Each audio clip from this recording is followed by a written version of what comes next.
Good morning, everybody on YouTube, and I see Echo Mike November, Joe J, William, Olaf. I know you're also sitting with us here, and then John. Welcome, gentlemen. Welcome. Yeah, another Skymatics stream. We're going to fly from Stansted to Bremen today for Ryanair, virtual Ryanair, and we are going to also use this opportunity to address the big elephant in the room, the Linda issue. So a lot of guys have spoken about it, some haven't, and some don't have the issue and some have. So we're going to actually run Linda completely as 100%, basically, from the beginning. And we're going to see and point out where she makes obvious mistakes that could influence the actual flight. Alright, so what I've done in the last couple of weeks, ever since I started discovering issues, is I've been using her less and less, so making her influence less, and the stuff up she makes, isn't then propagated further into the flight. And we're going to see if we can identify them as we go on and help you guys to just bypass that specific procedure where she makes a mistake, or show you how to rectify it. The ones that you can rectify are typically the ones where she sets the course heading incorrectly. You can manually rectify that. Also, when she sets the landing altitude on the pressurization system, you can manually rectify that. But when she messes with the barometer, that seems to be a big problem going forward into the flight. So what we're going to do is we're going to let her mess it up. I will then fix it as we are on the ground, and then we'll see how we take that further, whether it's good enough to just manually fix it on the ground and then she doesn't interfere again, or whether it's just not good enough, and obviously then Jar Design will have to fix their code. So these are the kind of things we're looking at right now. Good morning, Fly724. Gents on Discord, thank you for joining me. I see we've got a whole host of gentlemen here. Welcome, guys. Thank you, sir. Hello. I hope you have your coffee ready. Yes, sir, I have. Good, mine is also here with me. Let's take a sip and then we start.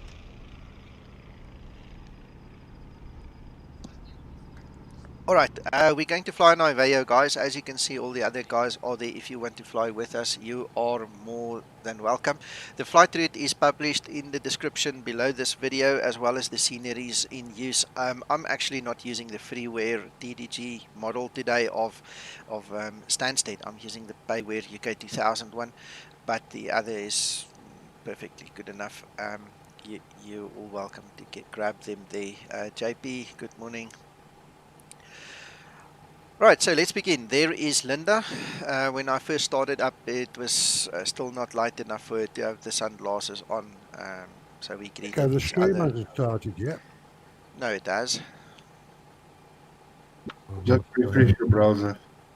Yeah. Yeah, it's on. I've got 21 concurrent viewers. Hello, Howie. For me. 10 minutes. Are you on YouTube, Uncle John? Affirmative. On Skymatics channel? Affirmative. Hold on, I'll give you a link. It's definitely on. I'm watching it. I'm live now. On I'm Skymatics live. channel. Outside. It's showing the outside. I've got to refresh, haven't I? Is it Yes, control please. Control F5? F5. Yes. To get current, yes.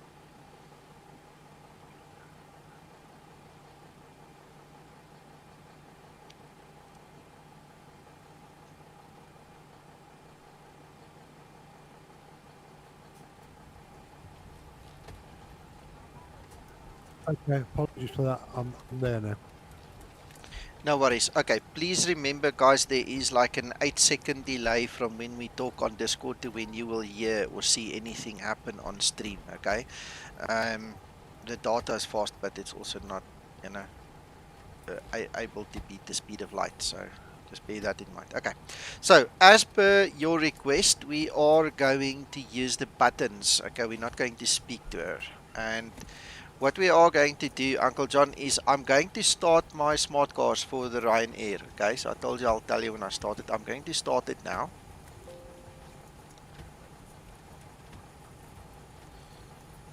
Alright, I see I made a mistake. Alright, so I'm gonna skip that. Don't worry. Yeah, but you can start your smart cars now. Alright, I've just closed mine. It's not gonna Okay, work. started. Alright, what I've done, just to put you guys into the picture, okay, is I've set up the complete Zibo. My flight leg has started. I've done the loading of the system. I've done all the ground services things, better pushback all. I've completed the setup of the FMC. I have not touched the overhead apart from battery, ground power, the emergency lights, and the nav lights. Then I switched on the actual overhead and the fuse lights, and I enabled my IRSs, and I switched on the dome light. Alright, so none of the other switches have been touched. I haven't done anything. I have entered my V-speed V2 into the MCP. I've set my heading on the MCP and my cruise altitude. I did not touch the course values because that is one thing that she needs to do for us. I've set and double checked the captain is synced on the tablet, on the tablet there, and then I set the QNH to 1005, and if we actually look on the other side, you'll see we are in agreement. Alright, so up until this point in time, the only thing Linda has done is greeted us. We haven't done anything with her, and we haven't done anything on the overhead additionally. In fact, I don't even think I've done anything on the pedestal, so I'm just going to set my squawk and just put on some lights here. I haven't done anything else. Okay, so we're going to now ask her to do certain things for us, and we're going to start with our procedures as we normally do, right? So electrical power up procedure, regardless of whether I've done it, I'm just going to run through them. She's obviously then going to check that I did it correctly, and we'll just follow her in doing that. Electrical power up procedure.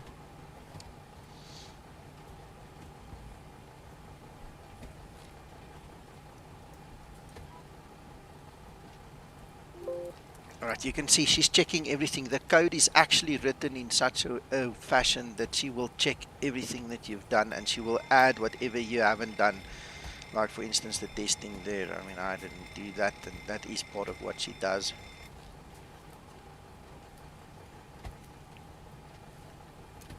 I am following you, Nico. If I have a problem, I'll come back to you. Okay. Hello, Jason.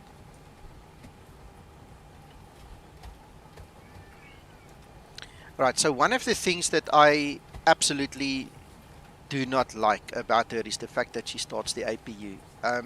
There are not many SOPs left in the world where the guys actually start the APU at this point in time. Most guys, due to noise abatement issues and operating procedures at the airports, use ground power.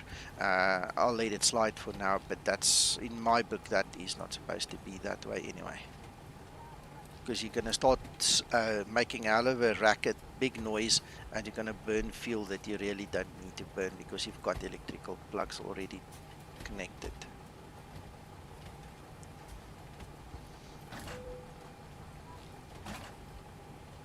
Both sources of power. Say again, George?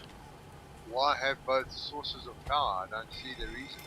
Yeah, I don't know. Look, I mean, remember she comes from a place where they might operate Electrical that way, power so up it might be procedure correct where completed. she comes from, but not where we operate. You understand? So we don't want to fight about SOPs, but then at least we want to have an option where we can say to her, do the power up procedure but use ground power instead of APU, and then we need to have an option to set the APU, switch it on later on. So that's just an observation, guys.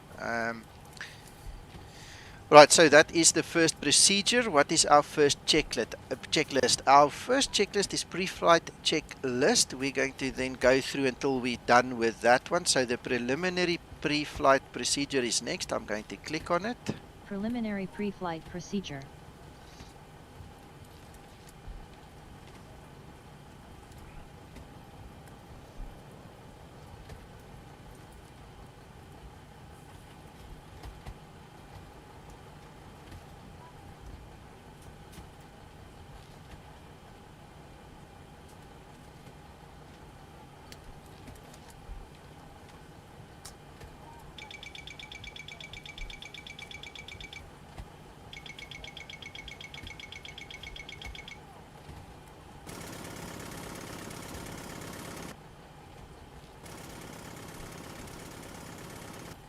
I like Park how brake close to set. reach up to that much. Preliminary pre-flight procedure completed.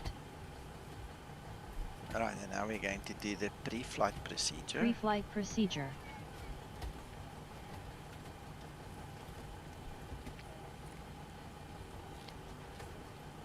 Are you running that first checklist, Nico? No, I haven't touched a single checklist. We're running the procedures, sir. You have to complete the procedure before you can run a checklist. The electrical power-up procedure, mine's complete. Yeah, no, we've done it, but please kindly watch the video rather than, you know, pay attention on your side. So have you done the preliminary one then now? Yes. Captain Hatcher on the fasten seatbelt sign. We do ask that all passengers take your seat at this time and please fasten your seatbelt. Just as a reminder, we cannot leave the gate until carrying items are properly put away. All overhead bins are closed and all passengers are seated.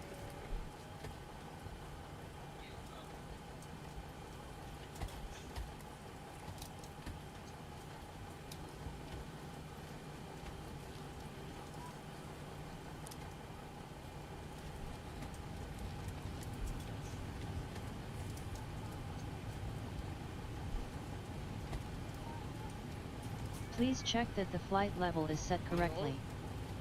Hello. Please check that the landing altitude is set correctly.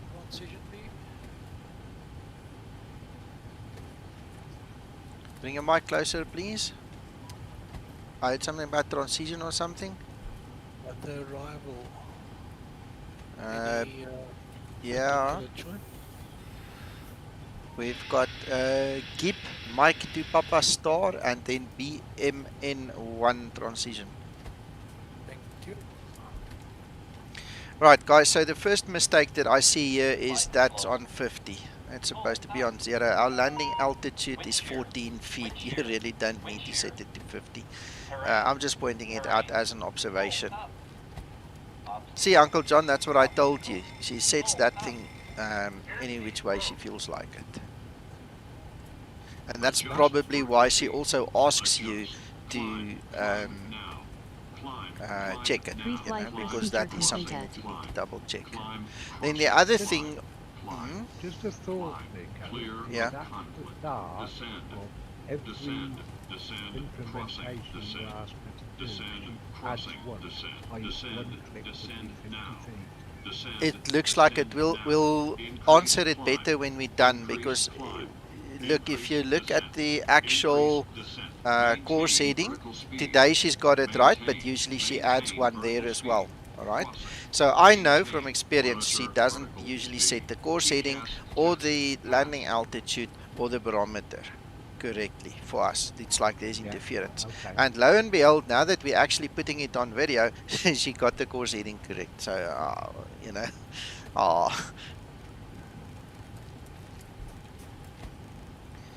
there is something else I didn't do. You guys would have noticed I didn't set my course value.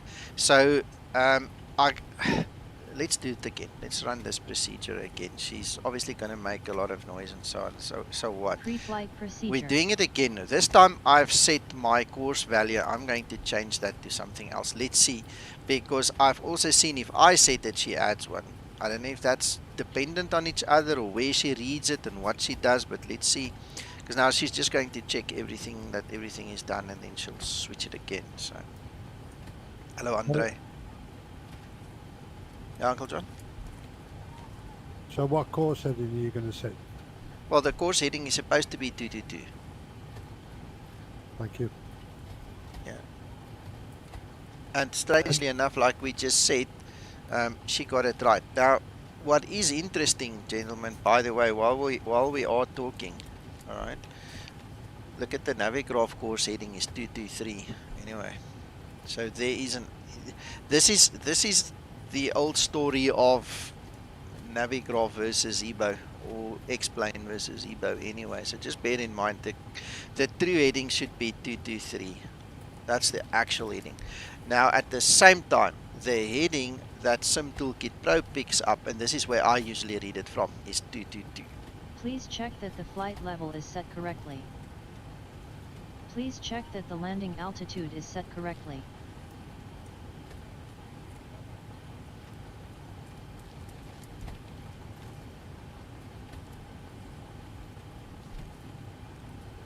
See, there she sets it, right?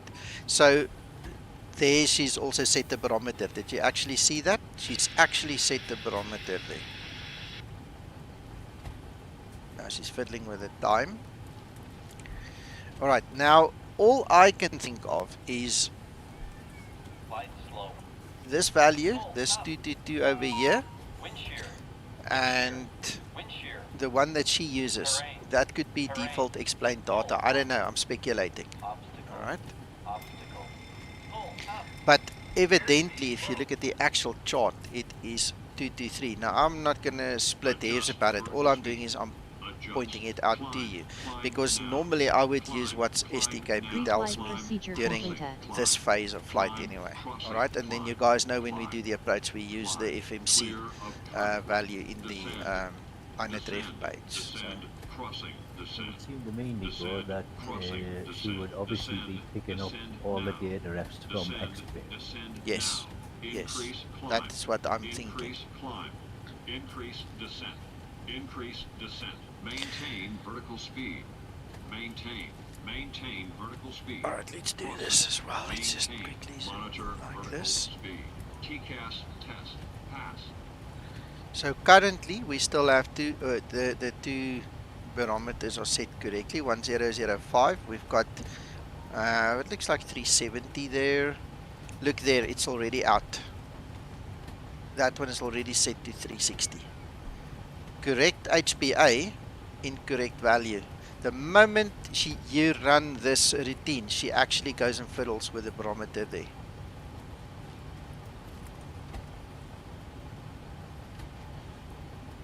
You see this, so this is where the barometer goes out. It's right here from the start already. And the only way to fix this is you have to go to customize. Where's that thing under Uncle John? Where do you go again for that? Setting up the realism maybe? No. Back, display, there. So what you have to do now is you literally have to cycle all of this and go redo this. Alright. And that should fix it for now. Until she touches it again. What do you want me to recycle?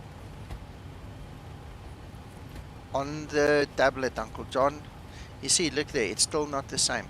It's still, that thing is still, it's now, it's like it's on a different value. Now what we can do is we can go here and switch this to off, both of them off. So what we're going to do is just turn it a little bit and then bring it back. So we've got 1005.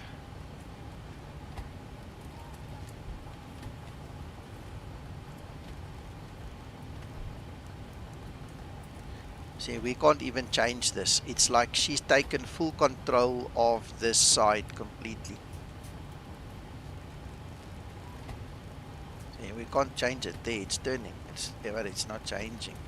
So what I perceive in my mind, and I might be wrong, but you guys can help me out here, is, like I said this morning off stream, Linda reads data refs and Linda sets data refs. Okay? And she gives the impression that she actually presses buttons or turn knobs, but she doesn't. Linda doesn't. It's literally a transaction that handles everything behind the scenes. It's a data ref that's being set. And at this point in time, you guys can check now. I mean, I can turn it any which way I want to. It's just not turning. That thing is now stuck to where she set it. Alright, she's disregarding this setting that we all love and use, and she's just done her own thing. So you can set nothing. If you cycle it in the air, John, it seems to fix it, but on the ground we're stuck. it's not going to change on the ground now. So again, the purpose of this stream is to just point out everything, because this stream needs to now go to Evgeny and he needs to look at it. Okay, so we're not fighting, we're not, you know, bad-mouthing the product or anything. We're pointing out certain things that we've discovered, okay? And we'll look at the workarounds like we've just done, you know, in terms of what we're showing here. One of my big dreams from the beginning has been that they need to program her to be an actual Zibo asset, an actual Zibo crew member, and she must not just be a simple bolt-on. The idea of having her is not to be something that's slapped on afterwards. It's not supposed to be just a bolt-on. And there are other things that I could point out. For instance, she has already switched on the seatbelt sign. Okay, if you follow the normal flow of how we do it, usually, that is not supposed to be on already. There are other small little quirks. I don't want to get too much into it. The focus, you know, for me is really on the barometer and the barometer issue. But we'll cycle it in the end. We'll continue. So, Uncle John, I'm going to run the first checklist now. Okay, we've done the first 3 procedures. All right, so we are done up to the pre-flight procedure. During the pre-flight procedure, she sabotages the barometer. That's the first note that we need to make. Okay. Pre-flight I checklist. think you're absolutely right.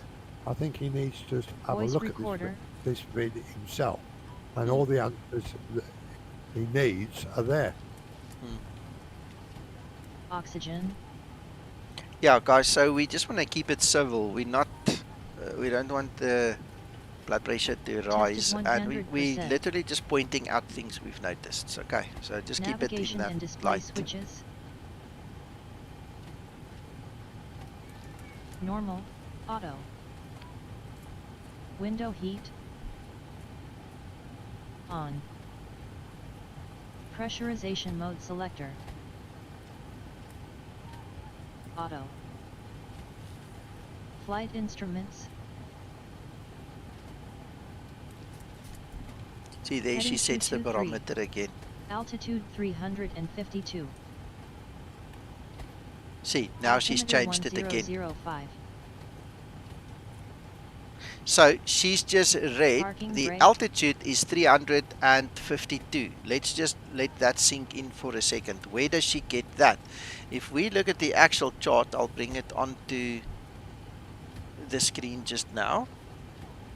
Alright, according to Navigraph Jefferson, 348 is the actual airport elevation. According to STKP, 348 is the actual value. According to her, the value should be, what did she say, 352, which it's not supposed to be. Alright. So, again, I'm just pointing it out just for argument's sake. Engine start levers.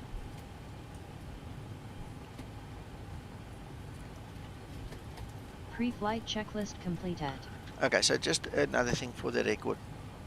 If we use the actual QNH, guys, I do have the runway follow terrain contour on, and we have already done the tests. When you have runway follow terrain contour on, the Zibo follows that. All right, so we are actually seeing that we are higher than what she says to a certain extent. So we're not at 348, which is the elevation at the runway or wherever it's measured in the middle of this airport. Okay, actually it's measured somewhere in the middle. If we look at the runway elevation, let's quickly have a look at that. Yeah, the runway elevation also happens to be 348, and then on the other side on runway 4 it's 324. Alright, so there's a bit of a downslope. But please take note, the Zibo actually, the barometer will rise and fall according to the runway follow terrain contours elevation that you get in X-plane. Just bear that in mind. Yes, Andre, she reads her own altitude, and then what she does is she sets her barometer accordingly. All right, and that is why when you fly, you will see there's a discrepancy between the two displays and what the actual flight level is. And the funny thing that Uncle John has noted is when he flies online on Iveo, the Iveo scope, actually the ATC guy sees the value on the right hand side, they don't see this value. You know, so it's creating a bit of a confusion for the network and for the users. So that's just an observation. All right, our next procedure, Uncle John, this is the before start procedure. Before start procedure.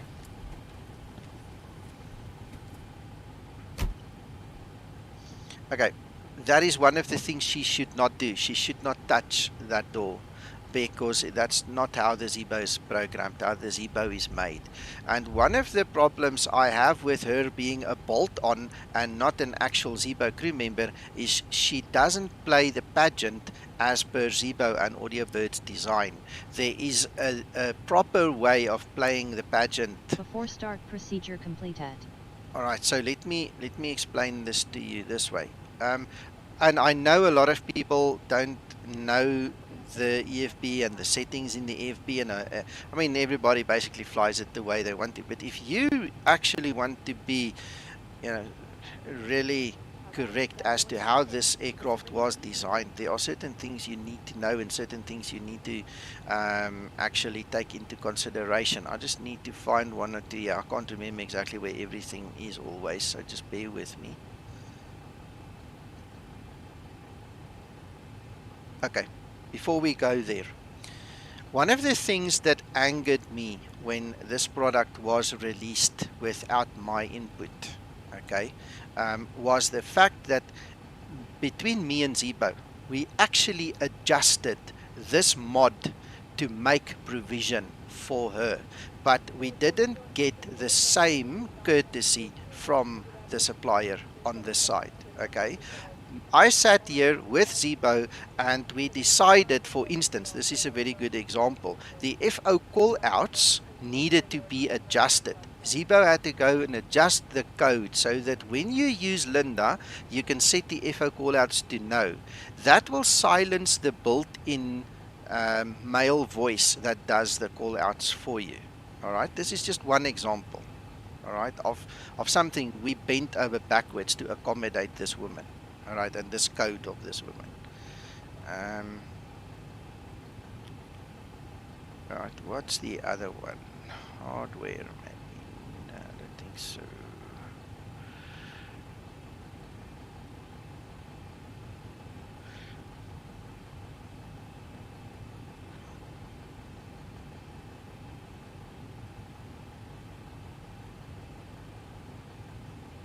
Sorry guys, I have to find this. For me it's important.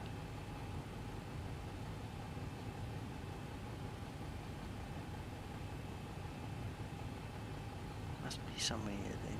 Start slowly going through it. Yeah.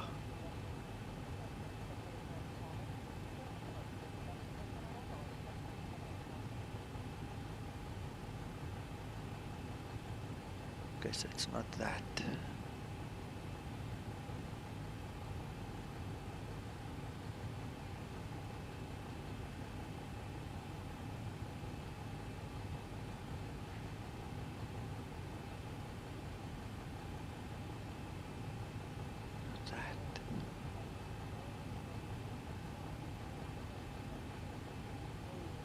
No, man.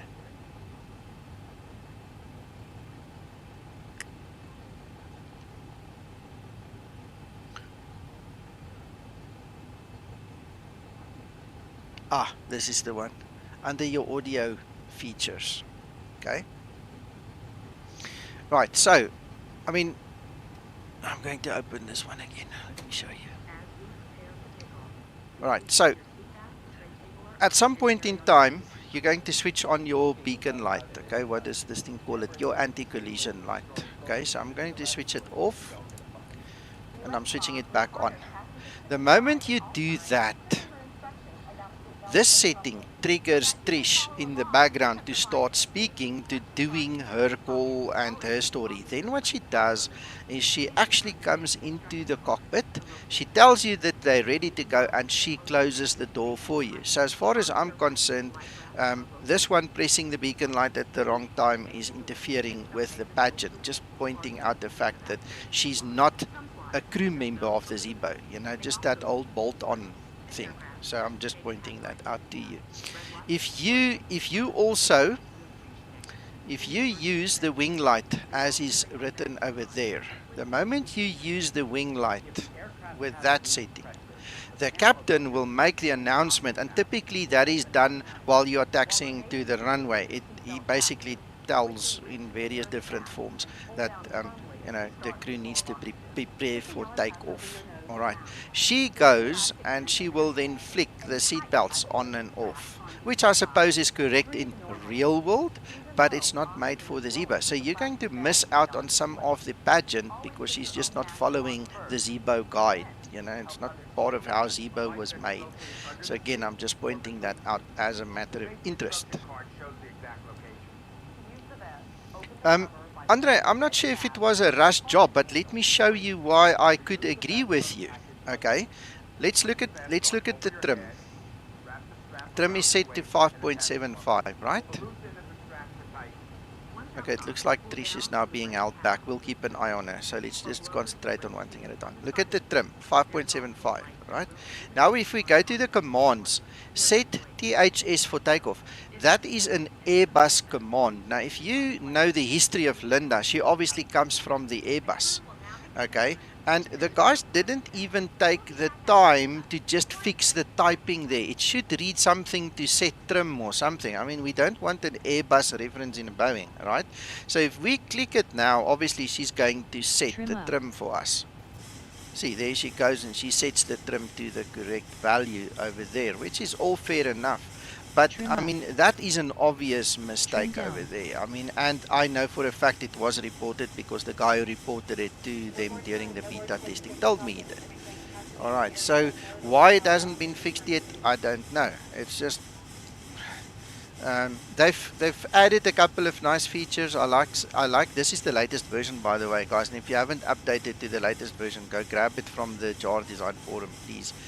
They've added a nice couple of extra things. But I would feel much better if we could actually make her a Zibo crew member to fit into the actual mod, to play the role of the person in the mod instead of just being a bolt-on. And it seems like Trish is now completely forgotten. Let's put that beacon off and back on. I don't know if it will trigger her again. You see, basically, so that whole idea sabotaged the poor lady now. So let's just close it and ignore it. We've put it on record now. So, right, that takes care of that. So we have finished the before start procedure. Let's see what the next checklist is. Before start checklist. Let's do that. Before start checklist. Papers. Flight deck door. Closed and locked. Fuel. Okay, guys, am I imagining it, or is the sound on the trim wheel stuck again? Can you guys hear it? Pumps on. Passenger signs.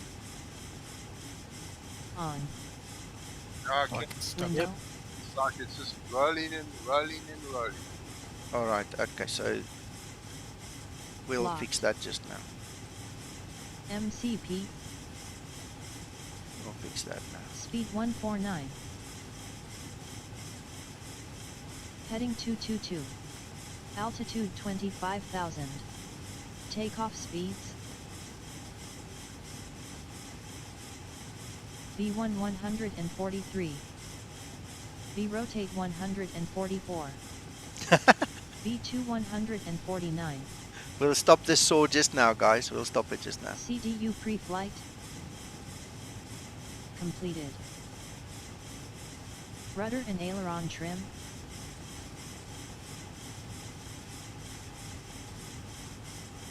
Taxi and takeoff briefing. Anti-collision light on. Before start checklist complete at. John, you are never ever. This is one of the reasons. Let's start with that. One of the reasons people do not like the jar design aircraft is because they always go back to the store for the updates. Jar design has never and will never issue an update to the explain store. They just don't operate that way. And a lot of guys that I've had arguments with who says the jar design aircraft aren't good have fallen for this trap. You need to go to the forum and get the latest update from the forum. If you give me a minute or so, I'll get a link for you if you can't find it, but it's easy enough to just Google the words jar design forum and then you get there. They continuously publish updates for all their products on there, and it never ever goes to the explain store ever. So any jar design product that you have, it might be 5 years old already, go update it from the forum, please.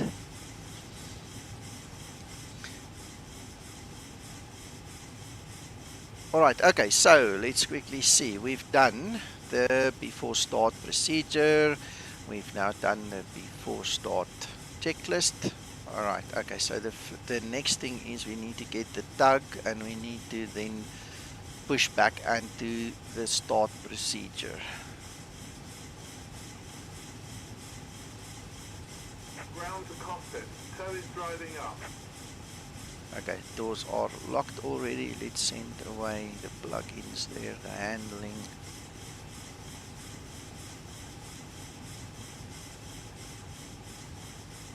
I'm going to push back there now, Nico, because I'm on 32 minutes. Yeah, no, you're welcome. I haven't made any call outs or anything. I haven't concentrated on this AU or nothing, so. L44, let's do that quickly. We're going to use Charlie to Sierra 1. Taxiway Charlie, Sierra 1. Runway 22. Right, transition altitude 6,000. Okay, all doors and hatches are closed, ready to connect. Alright guys, I'm going to start push back.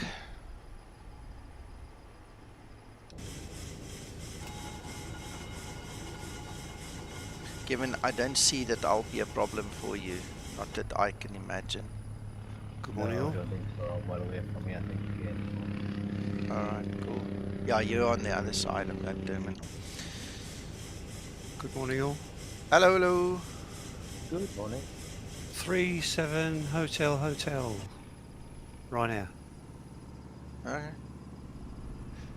Could you just pull forward slightly for me, please? Connected. I'd be grateful for that. I'd like to push back. Release parking brake. Starting pushback, and you may start engine. Alright, so we're going to now do this engine start procedure. Engine start procedure. Alright guys, it is the pilot flying. It's his responsibility or her responsibility to actually lift the fuel cut-off switches, so just bear that in mind. Oh, I've forgotten about the trim, sorry. Audio features. Mute the trim wheel, there you go. It shouldn't sound anymore.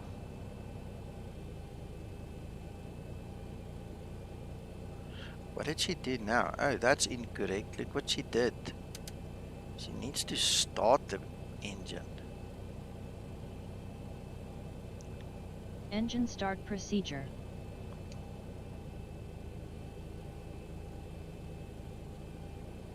Waiting for the command to start sequence. Ah, the command is to start sequence. Alright, so start number 2 engine. There we Starting go. number 2 engine. Alright, Uncle John? Yes, sir. I'm still pressing the buttons. Just because I say the words doesn't mean I'm talking to her. I am pressing the buttons just for the record. I am following you through, actually. I'm on pushback, and I've just started number 1. Alright, okay.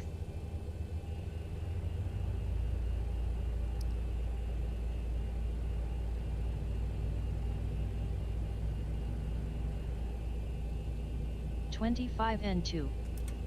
Right, and like I said, it's my responsibility now to put the fuel in there.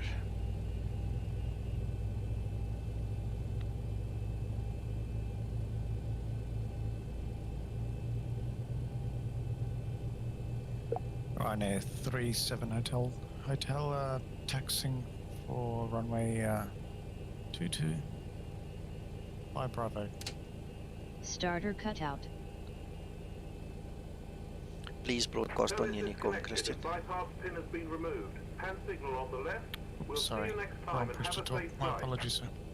Yeah, you can't broadcast in voice on AMAO. You have to type it or use the automatic Unicom, by the way.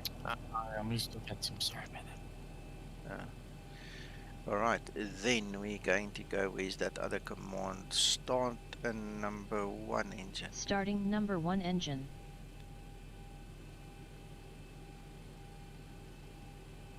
Here you go.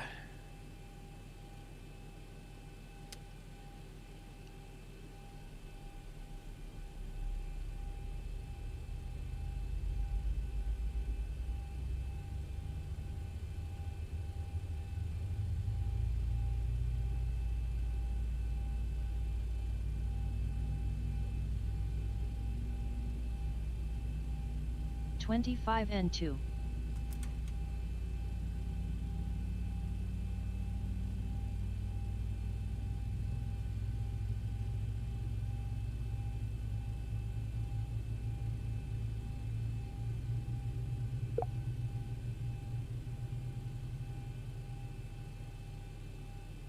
Yeah, I'm going to start taxiing, guys.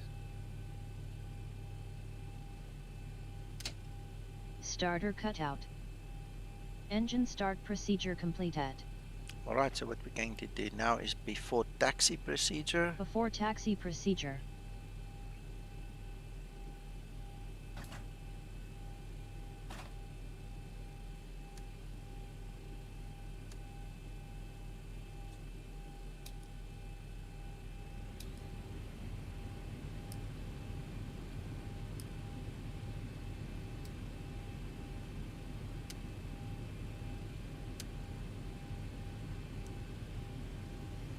Alright, that's another thing, especially for Iveo. Even though she hasn't pulled that switch all the way to TARA, already there, and I think this is an Iveo thing I need to take up with Iveo. Just because it's not in the standby, it's already transmitting that I'm squawking Charlie, which I think that's not a Linda issue. That's nice to have there, but Iveo is already seeing she's transmitting, and that's wrong. So I'll speak to Iveo about that one. I'm just pointing that out as a matter of interest. Alright, so I'm going to go flaps 5, and I'm going to actually, she might interfere now and set it back, but oh, now I've pulled it down too far. Alright, I'm going to send my taxi instructions. Gentlemen, I'm starting to taxi. Climb. Clear of conflict.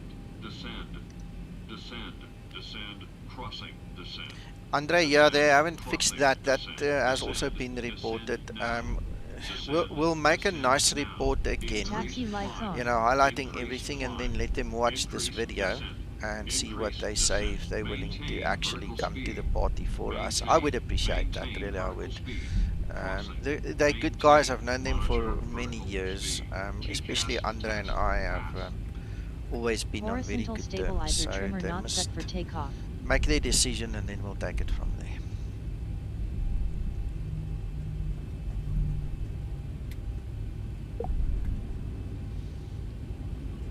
Are you giving me way there, Christian? Yes, sir. Alright. Yes, sir. Alright, so thank you for that. Let us do this. Engine start procedure, before taxi procedure. We've done that. Right, so let's do the before takeoff procedure. And as I was going to click it, before takeoff procedure.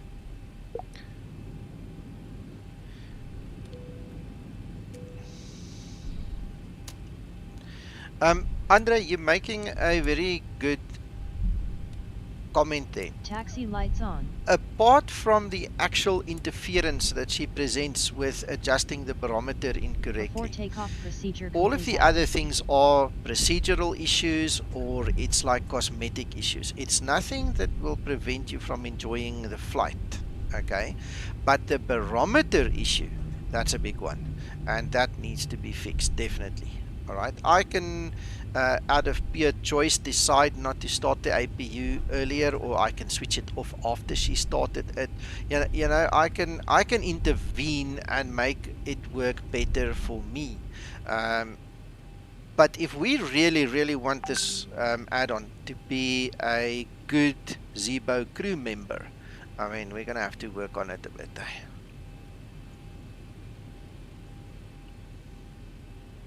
I'm guessing you didn't see me, Uncle John. I beg your pardon, sir. I say, I'm guessing you didn't see me. Yes, I did. Stabilized. But you still went straight in front of me. You were a million miles back. That must have been a network glitch then. Yeah, probably is. Yeah.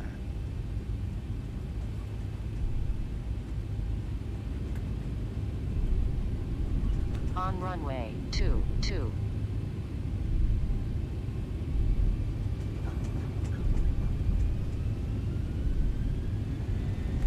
Right, there's Toga, guys. Takeoff thrust set. Started my taxi.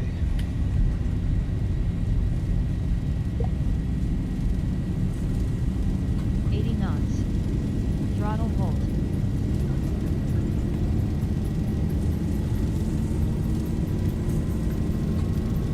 There's a 9 knot wind from about 10 o'clock, guys, so be ready to deflect a little bit, otherwise you're not going to hold that center line.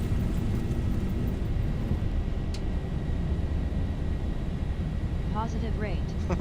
It's playing with me a little bit now. I'm overcorrecting. Gear up. Gear up.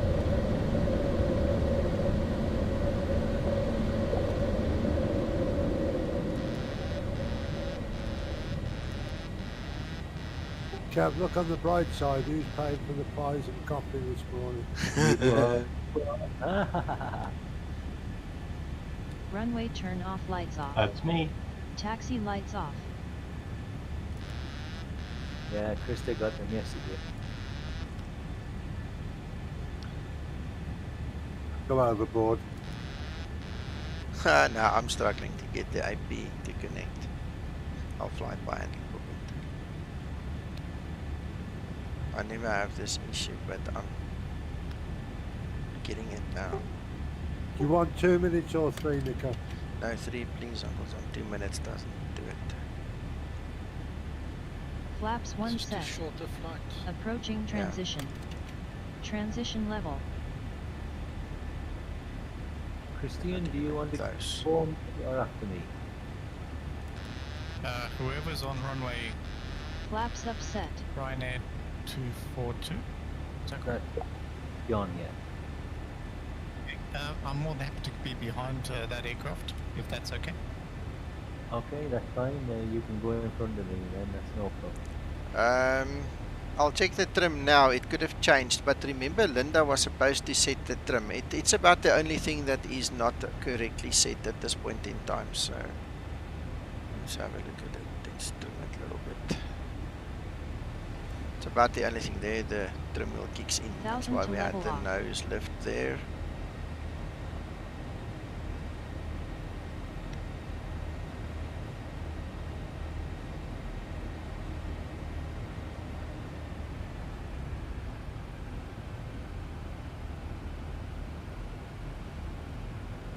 Behind you, Kevin. There we go. Yeah, it was the trim, guys.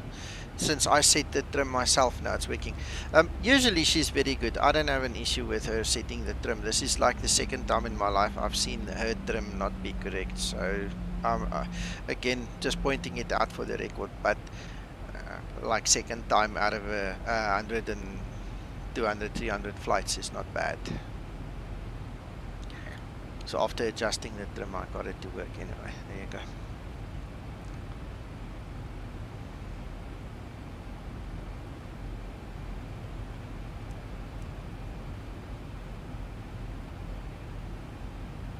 Alcoholic.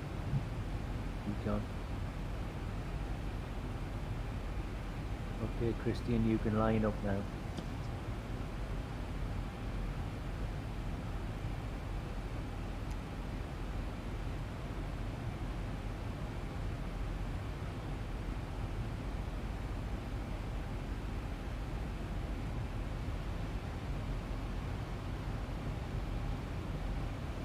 Okay, so at this point in time, and maybe because I fiddled so much, my barometers are still working.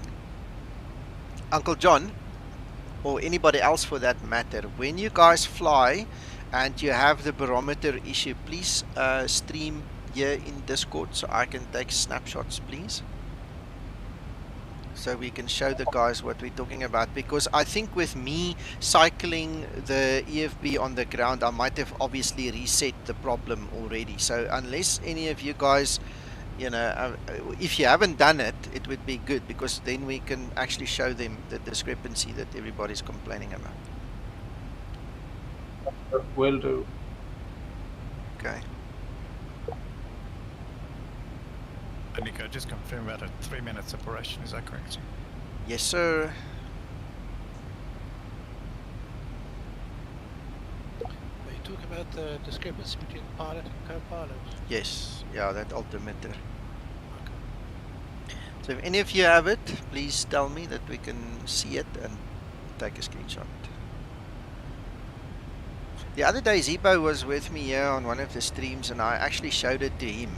But that was before we even remotely thought that it was Linda, and he actually gave me a very technical explanation of when to set the barometer to standard or from standard to the local QNH. And the funny thing is, because I started using Linda very limitedly and sparingly, I never had an issue again. But the guys on Discord here and on Facebook kept on complaining. You know, that's why we're doing the stream, so we can just put everything somewhere as a point of reference, and the guys can just have a look at it.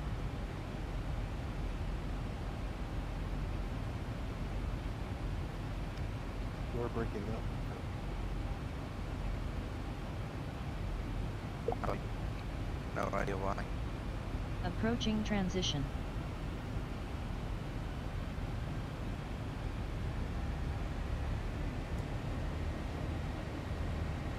To level off. Who's in the WestJet? I think it's WestJet 35 Romeo.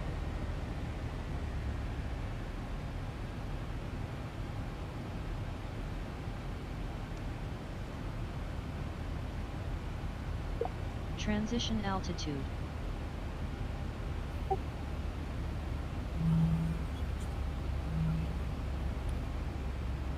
Okay, Christine, you can go.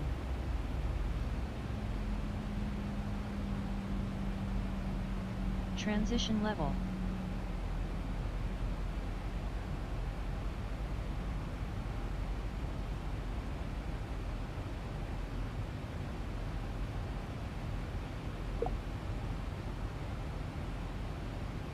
Okay, I'm lining up now. Transition altitude.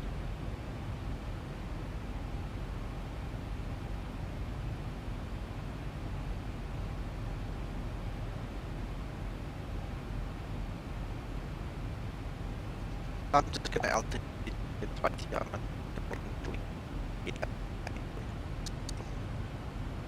No breaking up, I believe you go.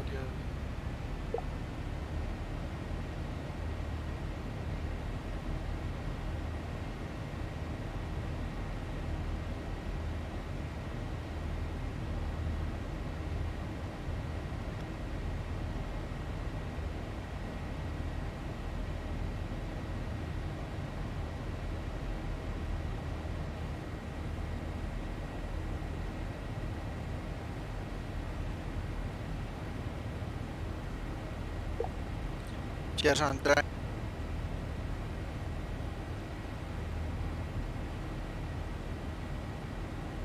After takeoff checklist.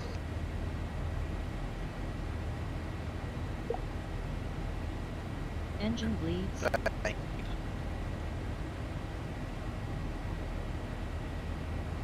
On. Pax. Auto.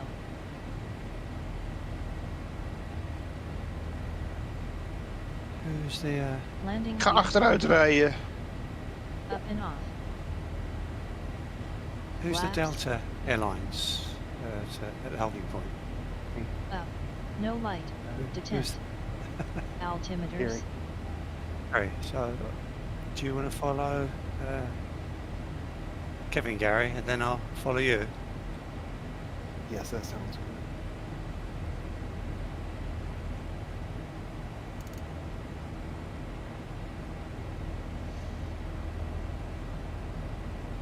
Standard set. Cross-checked. After takeoff checklist completed. And I will follow Reggie. Good morning.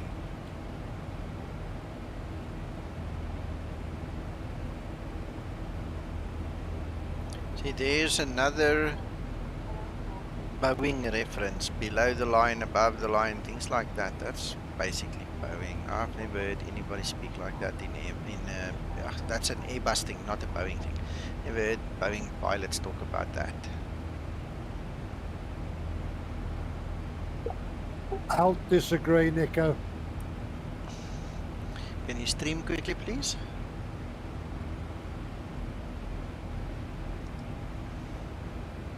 Yeah, I'm rolling, guys.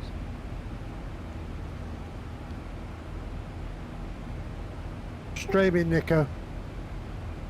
Setting the timer.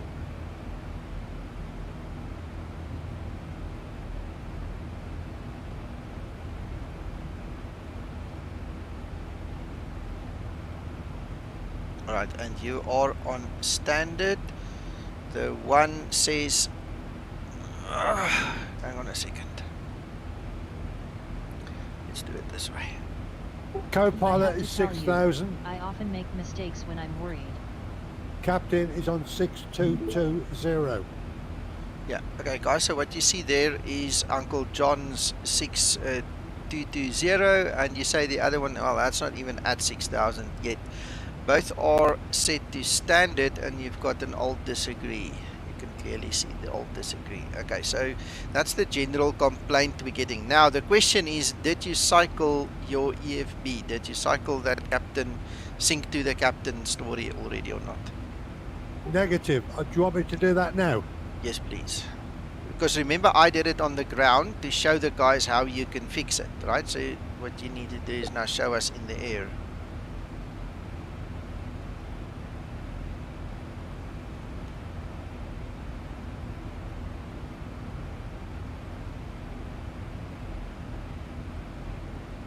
Okay, and then show us those altimeters again. Right, there, alt disagree is now gone, and you have the same level on both of the displays, both primary flight displays on both sides. Alright, so guys, this is a temporary workaround until somebody takes ownership of the problem, be it jar design or Zibo, whatever. Somebody's got to take ownership of it and sort it out, but that's the workaround. Okay. Please note as well that the barometer settings on both sides were still set to 214. Yes, and also please note that if you remove Linda, actually uninstall her, and in general cases, most cases, you actually have to do a fresh new install of the Zibo because of that little head that sits on the outside on the bonnet there, so to speak. You obviously don't have this problem. It only appears when Linda is introduced. And that's it. So, just Talk about an international flight today. Just waiting to line up. We've got a WestJet, we've got a Ryanair, we've got a South African, and a Qantas plane. Multinational. Delta. And of course the Delta. Have you got as much info as you need, Nico? yes, sir. I'm also just for the showing you why there would be a place. My explain is when you do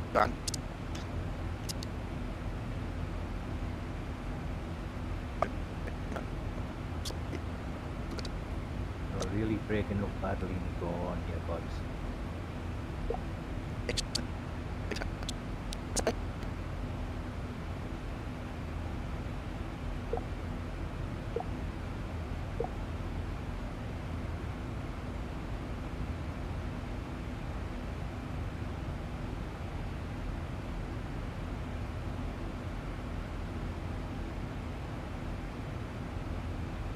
Yes, Mac.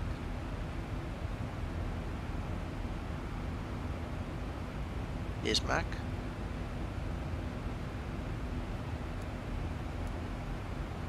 When you go to Task Manager again, can you go to Processes rather than Details?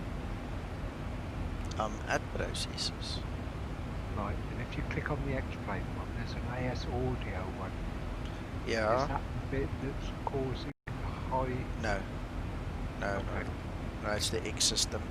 The X system itself, okay. I was just double checking that was all, because there's 4 elements running.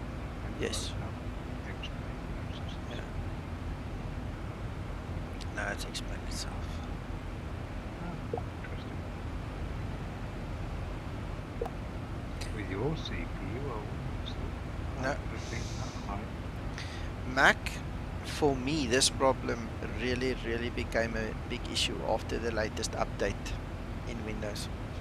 Since they fiddled with this latest update, I'm getting funnies. Yeah, I'd only noticed there was an audio element which is 32-bit. I just wondered whether, because of your problems with audio the other day, it was associated. That's why I asked you to have a quick. Yeah. See, and once the CPU usage dies down, look, my frame rates are okay, but there's something loading in Explain that is just 1000 to level off. 1000 to go. I can confirm that, Mr. Nico. It's the late Windows update, because read on a forum, Windows 10 forum, How do I look today? After the latest update, there are many complaints on those who are on heavy gaming. Yeah. Not Explain and Microsoft Flight Sim, others also. Also other. Yeah, they didn't optimize something somewhere again, you know. Yes, affirmative.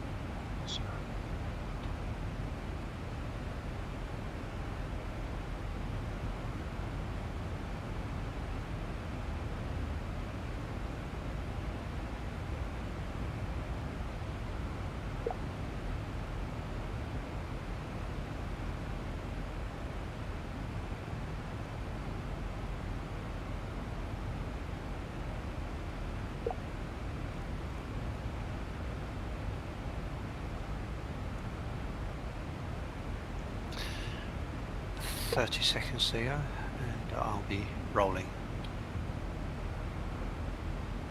Is that you, Reggie? It is, yes. Good morning, all. Oh, good luck.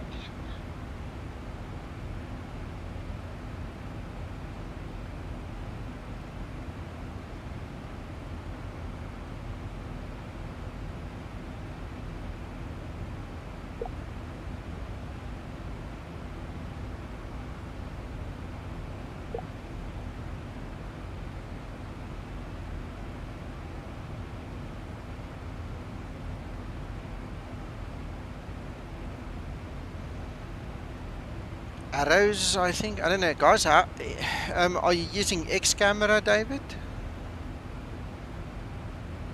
If it's X camera, it's just the arrows. Just go up and down.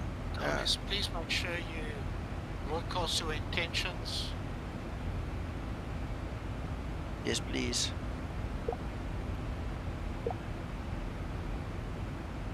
See, there we're loading something else new again. And whoosh, there goes the flames. WestJet, please proceed.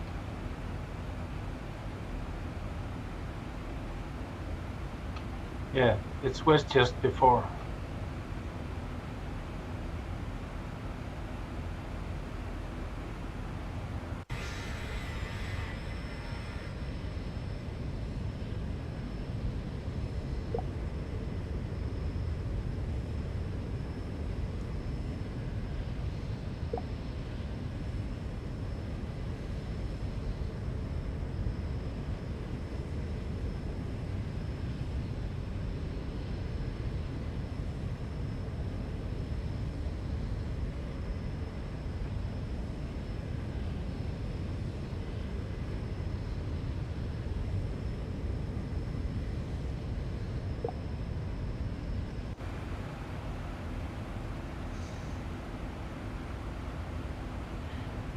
Oh, we got excellent separation.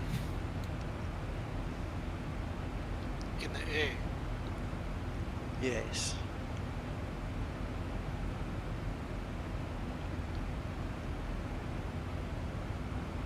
And we've got Bremen radar on now, so that's good. Oh, yeah, they're on quite often, actually, Bremen.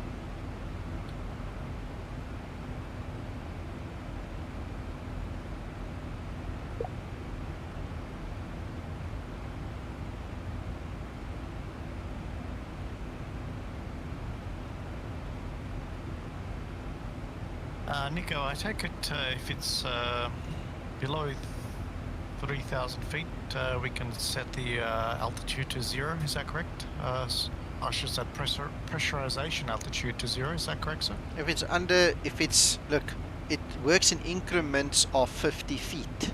So grade 3 maths tell you if you round it and you round up, 25 will be the round up value, and if you round down, 25 will be the round down value. It's going to be dependent on you. The landing altitude I think is 14 feet or 17 feet, so that's below 25, so I put the landing at 0.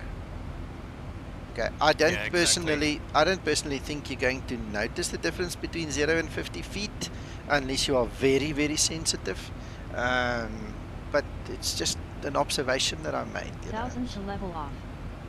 Sure. I think that's important, and I think Linda's doing maybe being a bit too proactive. Yeah, I don't know. Well, depends on where she reads what from, you know, and that's the whole point. So we'll see. We've just mentioned a few things. You know, the guys are going to watch this video and they're going to say, "Ach, no, that's rubbish. This oak, you know, we're not going to look at that." But the one thing that they're going to have to definitely do is they're going to either prevent Linda from touching the barometer and the barometer VREFs, or they're going to have to get the appropriate values, because and my feeling is they must switch it off. She must not be allowed to touch the barometer, because that's obviously interfering either with the Zibo code or reading it from the incorrect source.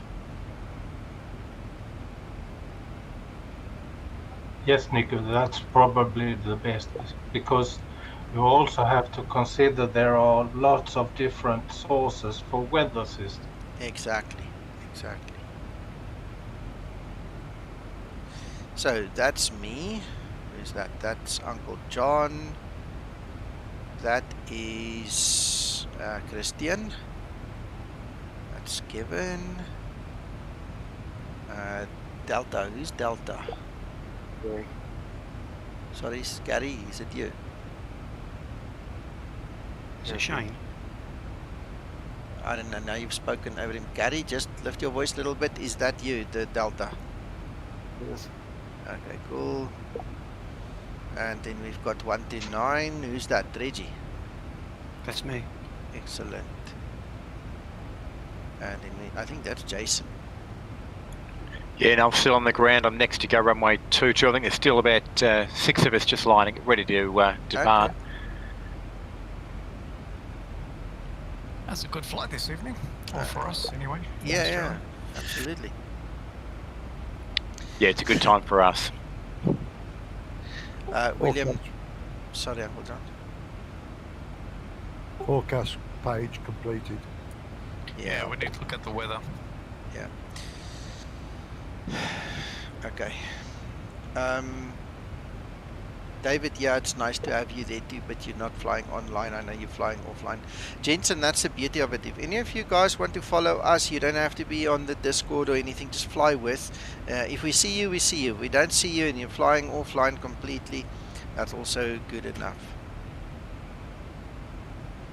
45 seconds to go.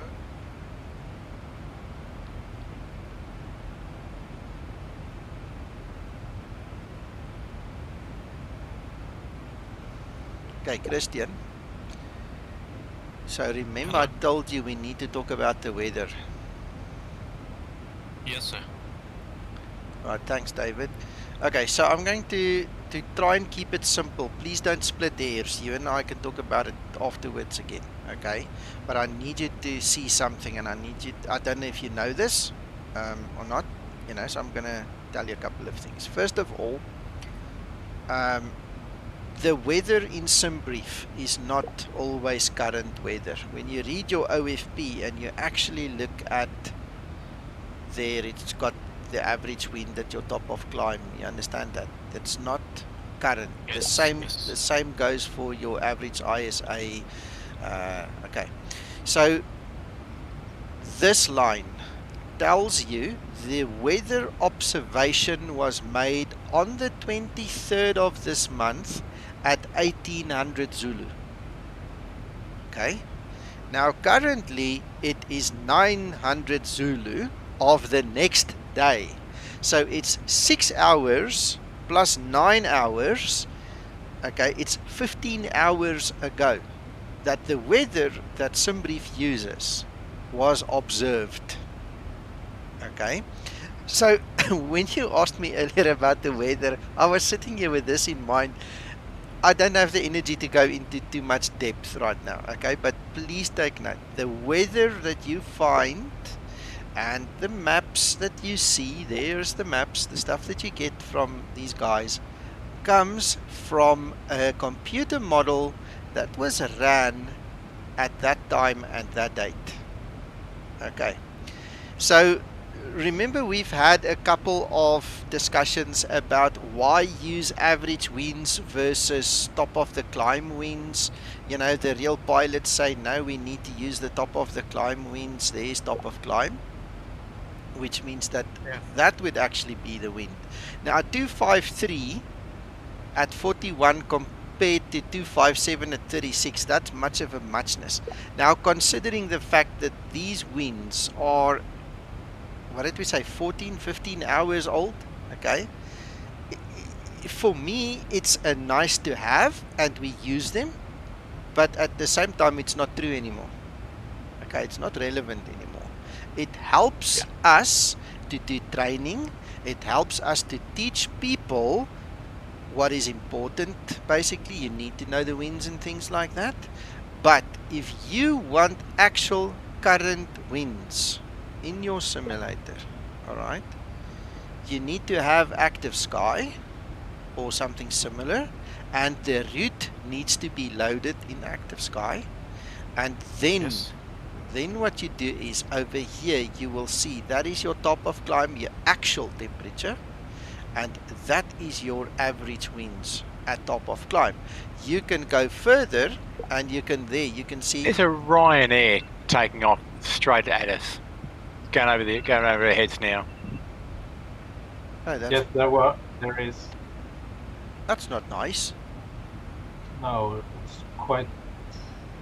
Sorry, Nico, are you referring to the briefing, or is it another section that you're referring to in active skies? I've got active sky running.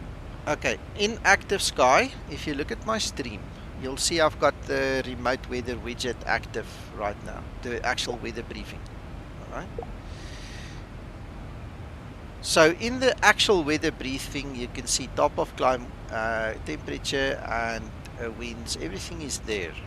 Okay, but then you can also go, you'll see there. How beautiful it is outside the window. Top of climb is a calculated flying altitude 31,000 feet. It tells you all your ETAs, it gives you all the relevant conditions. If you really don't want to use the average winds 270 at 30, alright, I suggest you can then come and pick him up over here, which is that one. But again, this is a calculated model.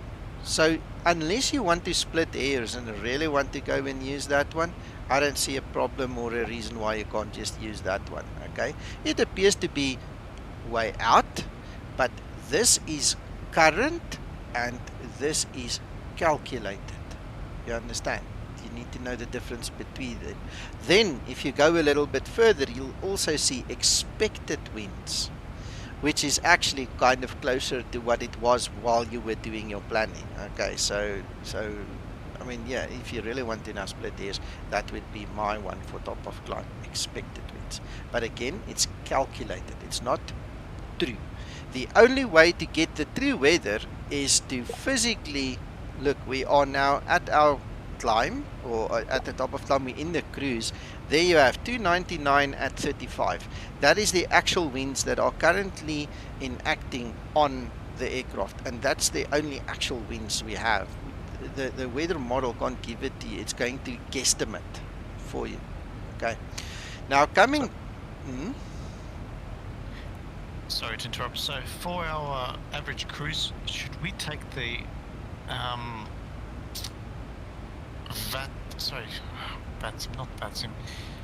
should we take the winds from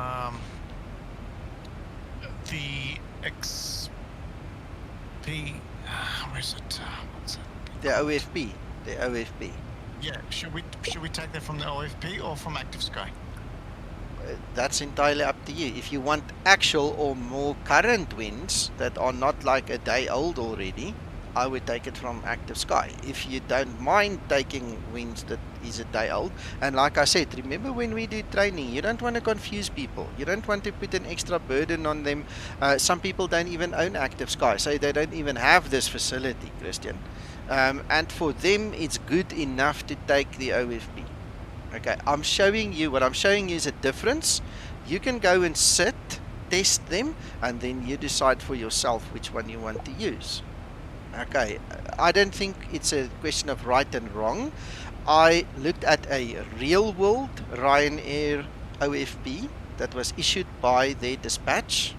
Okay, I had a long discussion with Jan about this. Even they fly on the OFP in real world. Alright, so there's no reason why you cannot use it. All I'm pointing out is there is a different source with more current weather. That's all I'm saying. It's up to you whether you want to take it or not. Okay, and then obviously we got our OFP, which has various altitudes and winds. Should we use that and compare it with the Active Sky, or should we use a 1209 and a 6000? Let me show you. In your OFP, it's predestined, it's pre-designed 20,000, 15,000 and 10,000 if you look under the heading descent. Okay, if you come to Active Sky, all right, you've got different altitudes at which altitude they take their calculations. Now if you look at this briefing, there's EDDW. Alright, so in the past, if you look at some of my previous streams, you will know that I went down and I chose 6, 9 and 12, and I used the very last waypoint, that line. That is what I used to use. Okay, now after my discussion with Jan and understanding it better from a real world perspective, I actually found the following here.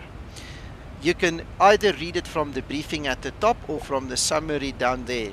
So I'm hoping you're watching this video at the stream now. Okay, so you've got EDDW, and then you've got 1, 2, 3 waypoints before EDDW, and they are at different levels. Okay, there you can see 3,600, 6,600, 6,900. You can literally go a little bit higher. So there's one that is obviously the top of descent, so that one is not going to help us. So I would say there's Dobak, that's at flight level 220. It says 223, but that's obviously also an estimate, so we can make it 220. You can then go for 190, and you can go for 12,300 for instance, or you can say no, let's start with 190. We'll use that one and we'll use that one. This is going to be up to you. So instead of taking it from a single waypoint and also making just an educated guess, I would then recommend, if you go to your okay, I can't have both on at the same time. Let's do it this way. Nico, be aware that you're about 60 miles top of descent. Alright, guys, I'm just going to quickly go offline so I don't interfere with IVO. Okay, so what we're going to look at now is, look at that. We're going to go to the descent forecast page. Alright, We don't want to take weather 3,666. That's a bit low. I would say let's start there. So our lowest, or maybe, you know what, we can take 6,900. So we'll make that 7,000. So we're going to put 7, 1, 2, 3. That's 7,000. And now it starts to populate from the top. All right, my bad. Sorry. Let's delete that. So that's another thing. At which point do we take the winds? At the last point before the runway? It's about the descent. It's about the descent. I don't think it's about the approach. It's about the descent. So I would rather start at 19,000 and then take the next 3. That's my honest opinion, because it's about the descent, not the approach. All right. So I'm going to start. Yeah, I'm going to start at input at 19,000. Okay. Then I'm going to go to tow top, which is 12,300, so we'll make that 12,000. Right. And then I'm going to go to Aves, and I'm going to use, you know what, I'm going to skip that one. Let's take a regular. Because, Nico, these are various levels. I know. The winds. That's supposed to be various levels because it's supposed to calculate the descent calculations. Even while we did it from the bottom, or if you go to your OFP, it's 20,000, 15,000 and 10,000. It's not the same level, Christian. It's never been the same level. You have to give the computer something to work with that's in the future at different levels. That is how it works. Yeah, it's a short flight, so we need to look into this. I guess what's the general rule? Not sure. What's the best way to insert our I'm telling you what it is. Look at the screen. I'm telling you. We're looking at the descent, not the approach. Okay. So you're going to pick 3 points in your descent. I picked firstly 19,000, then 12,000, then 7,000, because that is the information that is available to me. All right. I don't want to start too high, and I don't want to start too low.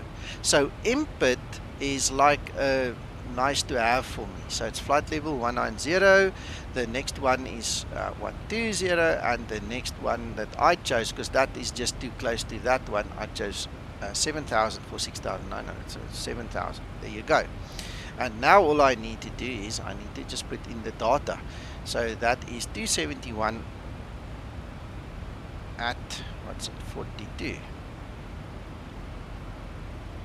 Alright, then at 12,000, sorry, it was that one, it's 254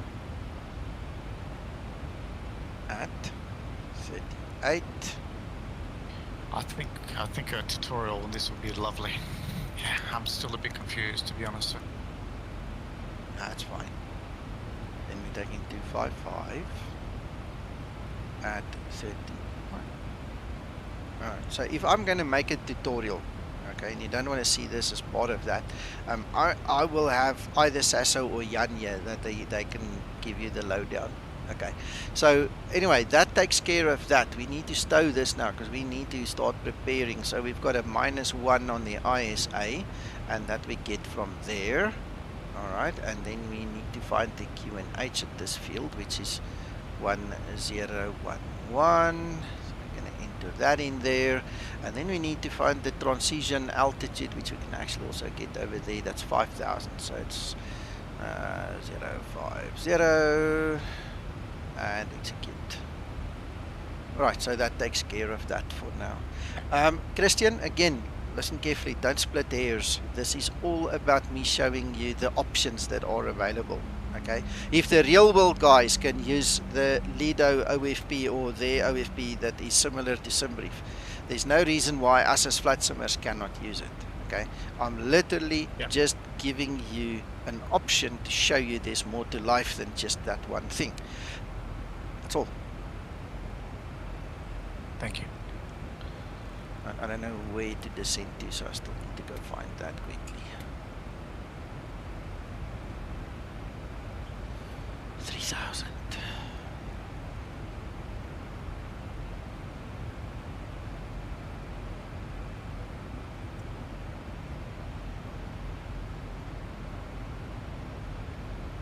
Right, so just for the record, guys, and I believe it's because I cycled my captain and FO Barrow on the ground before takeoff. I still don't have any discrepancies. I never picked up on that error that Uncle John had, for instance. Alright, so now I have it also. you have it, okay. Yeah, so then just cycle it in your EFB. So at least we have a workaround for the guys watching the stream and for Jar Design looking at it. Guys, there is a workaround, we can work around with it, but please somebody needs to attend to this. Sure. Alright. Do you want to see it on the stream? Okay, let me have a look. If you like, you don't have to, but if you like. Yeah, put it on. Second.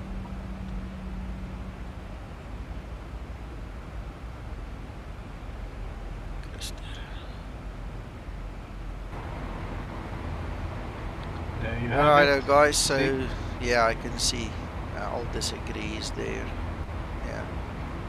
Alright, anyway, guys, in other words, what we're saying is this is not a figment of somebody's imagination. This is something that is reproducible.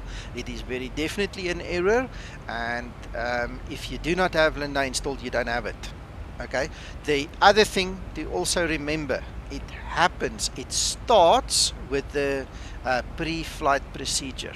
So if you want to skip the pre-flight procedure, I think that's what I said. We can go back in the video and just double check on that later. If you do not want this error, don't do the pre-flight procedure. Do all the other procedures, but don't let her fiddle with the barometer. The moment Linda writes or reads and writes to that data ref, you're going to pick up the old disagree. So I hope that helps you guys, and I hope it also helps the suppliers on both sides. Yes, sir. Thank you very much. Alright. And that's, guys, that's why I didn't pick it up and why I was sitting here telling you guys, but I don't have the problem because I don't let her do those procedures. See? I think, Nico, if you've got Active Sky installed, that the barometer data ref would be coming into X-Plane from Active Sky. Yeah, it's going to come in via that, what do you call it, customweather.rwx file, while Linda is probably still reading the default X-Plane weather, which is yes, an actual fact. Sorry, Christer. I'm sorry, Nico, but I can confirm that. I went through the log files from many flights, and I can confirm that Linda only reads the default laminar barometers. Okay, yeah, thank you for that. Okay, well then Jar Design, you guys should know how to fix it very easily. I mean, if it does that, or I've got one better for you. If it doesn't read the barometer, remember she was reading the altitude from somewhere. She could be reading the altitude file in X-Plane and then set the barometer accordingly. Not necessarily according to the weather. She's looking at the altitude file in the airport file, switching it, you know, and so on. So I don't know. It's whatever it is. It's something that's going to have to be addressed, or we cannot use the preliminary pre-flight procedure. What did they call it? Sorry, it's not that, the pre-flight procedure. We can't use that because that stuffs up the whole barometer issue. You say, Nico, that would be an easy fix to get her to read from the Active Sky Meta. Yeah. But actually they programmed it so it just reads from the default stuff because not everybody might have Active Sky. You see, that is true. You see. So again, that brings me to the option, right? You can easily enough write a little option that says use the APU during the startup, the electrical power up procedure, or not. You know, use ground power and then switch it on later. That's an option. The same goes for the barometer. If you set it up and you ask a simple question to set a simple little text, you know, marker in a script file, yes, I'm using Active Sky, then read from there. No, I'm using default, then read from there. But these are things that obviously we had to discern to go find, to prove, and to show. And this is what we're doing this morning, you know, so. Be an Yes, interesting sir. This is exercise. excellent. I was going to say it will be an interesting exercise for Krista and Uncle John to have a flight without active sky, just use default weather. Yeah. Oh, sir, no, because I have done that, and it doesn't help. It's the same issue anyway. The minute I use any kind of weather system, I get faulty and error. Any kind of weather system, even the explains default, even that. That's interesting. Yeah, that is very interesting. So it's really an issue they have to sort out.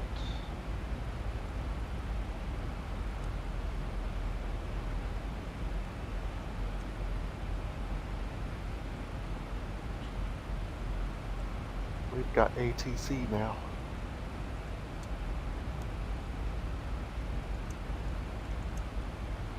Yeah, we've got Bremen radar on.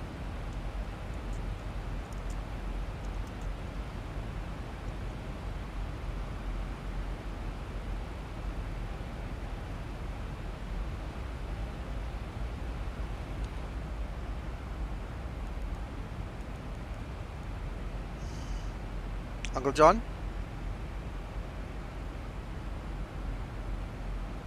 He's muted. Nico. Yeah, for ATC, that's why. I actually wanted to pull his socks again. I wanted to tell him, and after all this, I'm going back to P3D after I land. You know how he will react, so I just wanted to make fun of him a little bit there. Like the P3D and an A320. Now I'm going to fly the NGXU. I'm going to make PMDG proud now.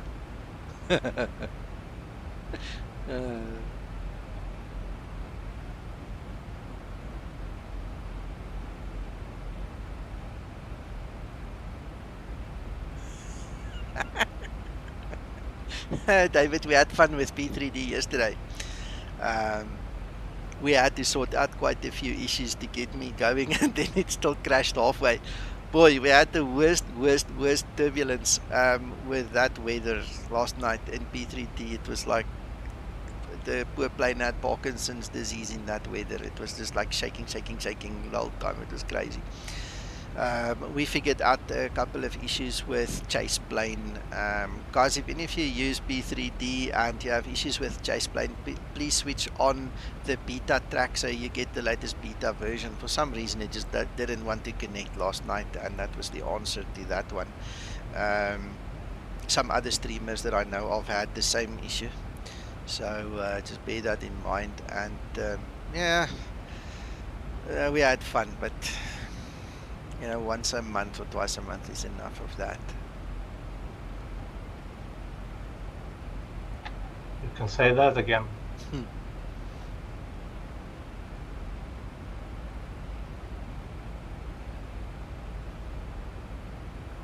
Oh, minimums. I haven't set my minimums. I haven't set my courses. Just ordered descent.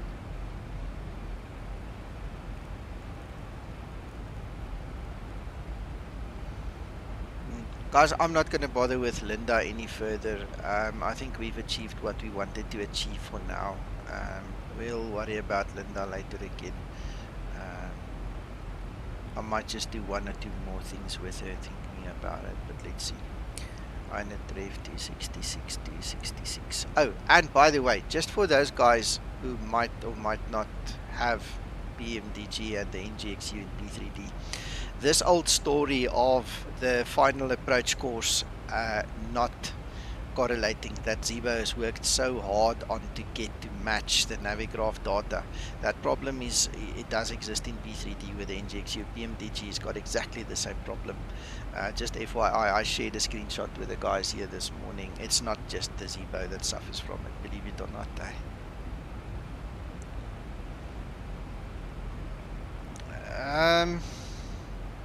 John, that's a difficult thing to say because we don't really talk out, okay?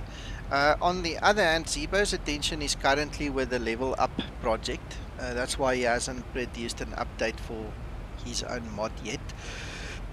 You know, in the last 2 weeks, it's just one of those things. He needs to get the Level Up stuff ready for release, so we can have that as well. And then we'll see. We'll see.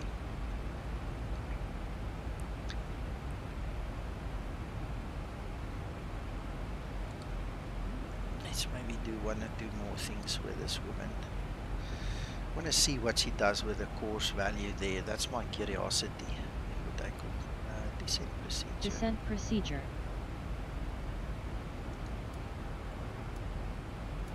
Oh, we've got Bremen Tower on now as well.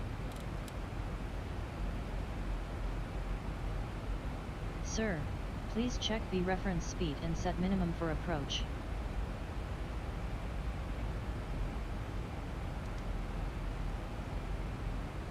Please check that the landing altitude is set correctly.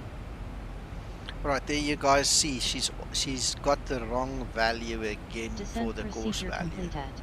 It's supposed to be 266 all over STKP, Navigraph / Jefferson. Everybody talks about 266, even the Zibo, and she goes and put it at 265. So again, I don't know where she gets hers, but we have to fix that. So that is now fixed.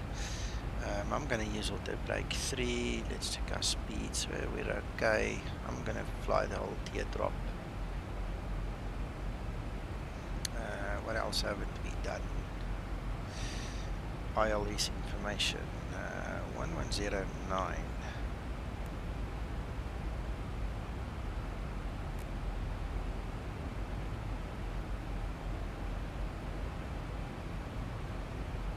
And 117.5.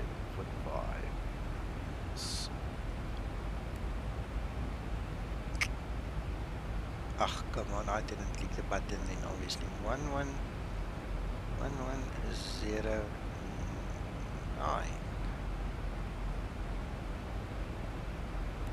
Yeah. 117.45.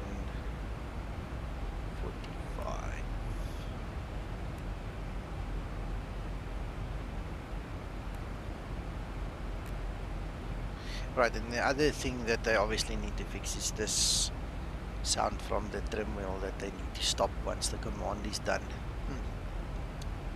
Small niggly things, guys. I think you agree that it's not life-threatening game stoppers that we're talking about. It's not really that bad. You know, now that we know we can't use the pre-flight procedure, it's easy enough to skip and do it yourself, or just cycle the tablet. You know, like we showed you, Uncle John showed you there. Thank you, Uncle John, and so on. You know, it's not the end of the world, but I think it's time for an update. I think it's time that we all got together and just said, you know what, let's get rid of this bolt-on idea, make her a crew member, let her fit into the pageant that's already created, and you know, get some options in there.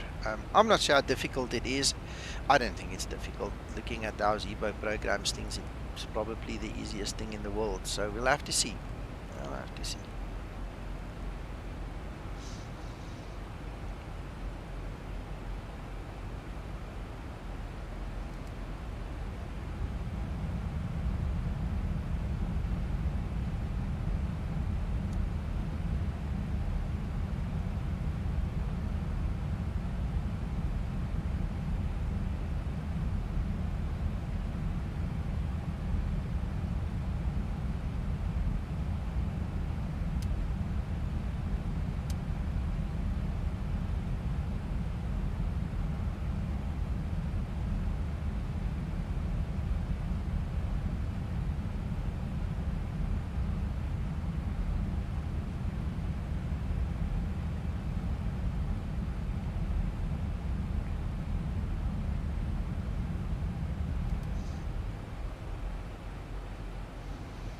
Yes, Christer, it's exciting, eh?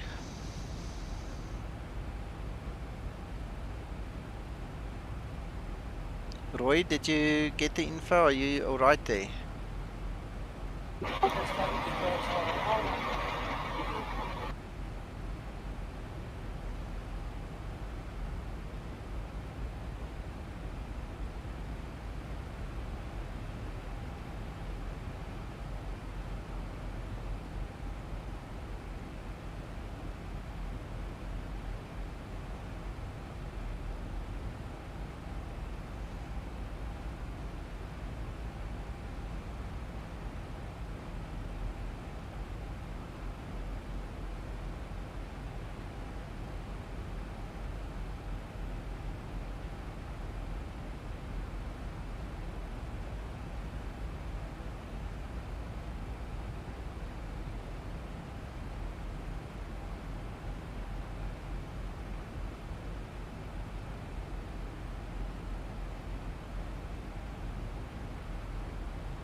I was talking so much. Every time she made a quirky little chirp there, I didn't hear a word that she was saying, David. So she could have said it to me today. I don't know. I like that. That's kind of a neat little addition to her.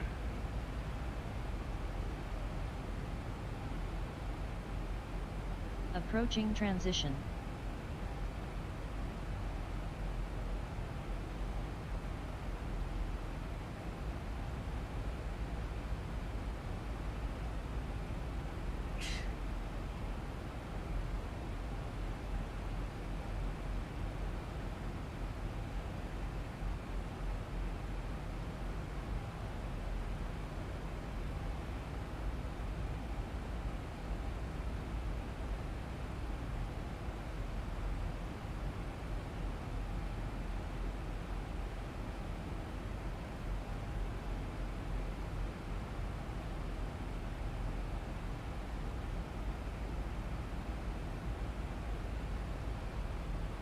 Transition level.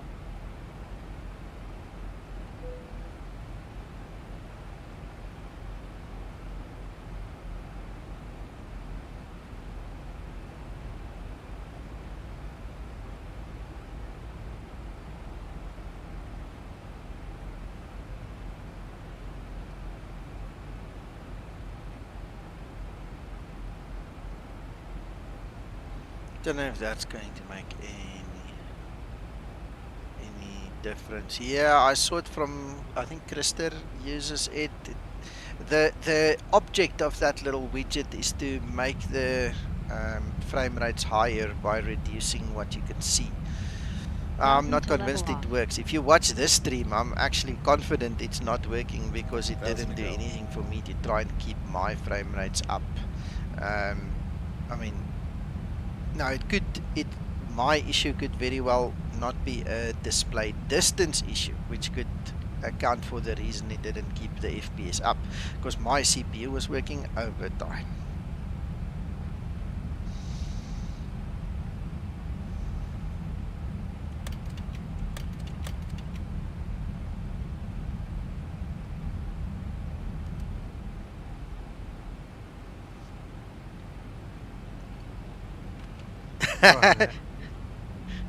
She asked me the same the other day. Flaps Are you 5 married? set.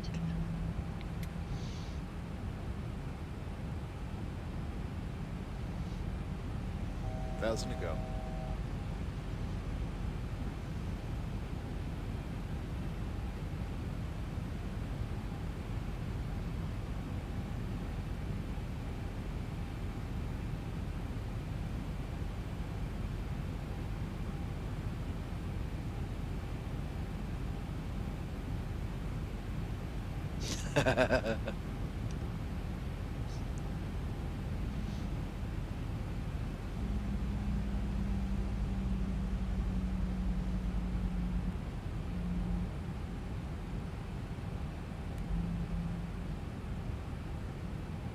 Localizer capture.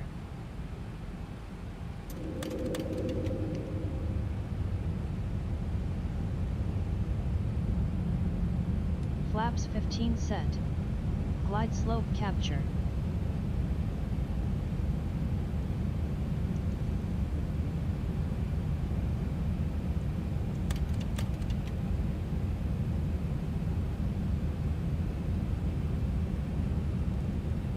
Flaps 30 set.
Anson, no, it's not a problem. The clouds that I'm using is SkyMax Pro. I have SkyMax Pro with the live or real weather connector or whatever they call it. And then I've got Active Sky, and the whole atmosphere, everything that you see in terms of the sky colors and the clouds and everything comes from SkyMax Pro. And thank you for the compliment. What you can do, Anson, I haven't updated it recently, but it should give you a reasonable idea still. In my private hangar, if you look in the description below the video, follow that link. It will take you to my OneDrive, and there should be a summary. Like I said, it's a bit old. I'll have to update it, but that gives you a good idea of what I'm using. I can't use XVision anymore, so that's gone. A couple of Lua scripts are gone. The basics are literally SkyMax Pro with a live weather connector and Active Sky.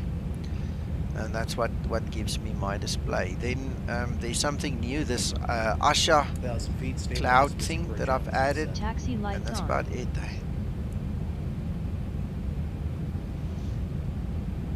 Alright, I need to check quickly. Go around altitude 3000. We are at 3000, so we don't care. We can drop our auto throttle. And now we just wait for decision altitude. Oh, this looks beautiful. 11 knots coming from about 10 o'clock again, guys, on the approach here. Short finals.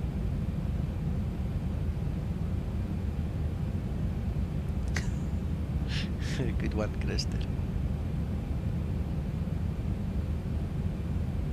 400. Oh, I didn't set the minimums. Ugh, I forgot about that. Let's just fly from here then. 300. Ryanair 73 Hotel. Approaching minimums. Knowledge switching to Unicom. Other button, Mac. Minimums. 100. 50. 40. 30. 20. 10. Speed breakup. Feet remaining. Reverse unlocked. V1. Rotate. Auto brake in use. Stabilized.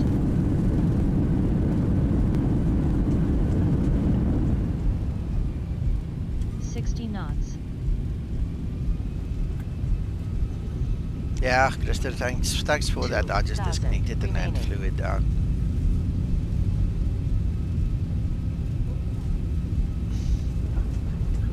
My friend, I'm sorry, I cannot read what you have typed there because I do not understand your language. I do apologize. If you can Google translate that for us, it would be very much appreciated. I almost didn't make my turn off because I was nice trying landing to read and a good stopping, Nico. Yeah, I could have stopped earlier, but I was trying to read Korean there and I couldn't manage. So I almost didn't look where I was going.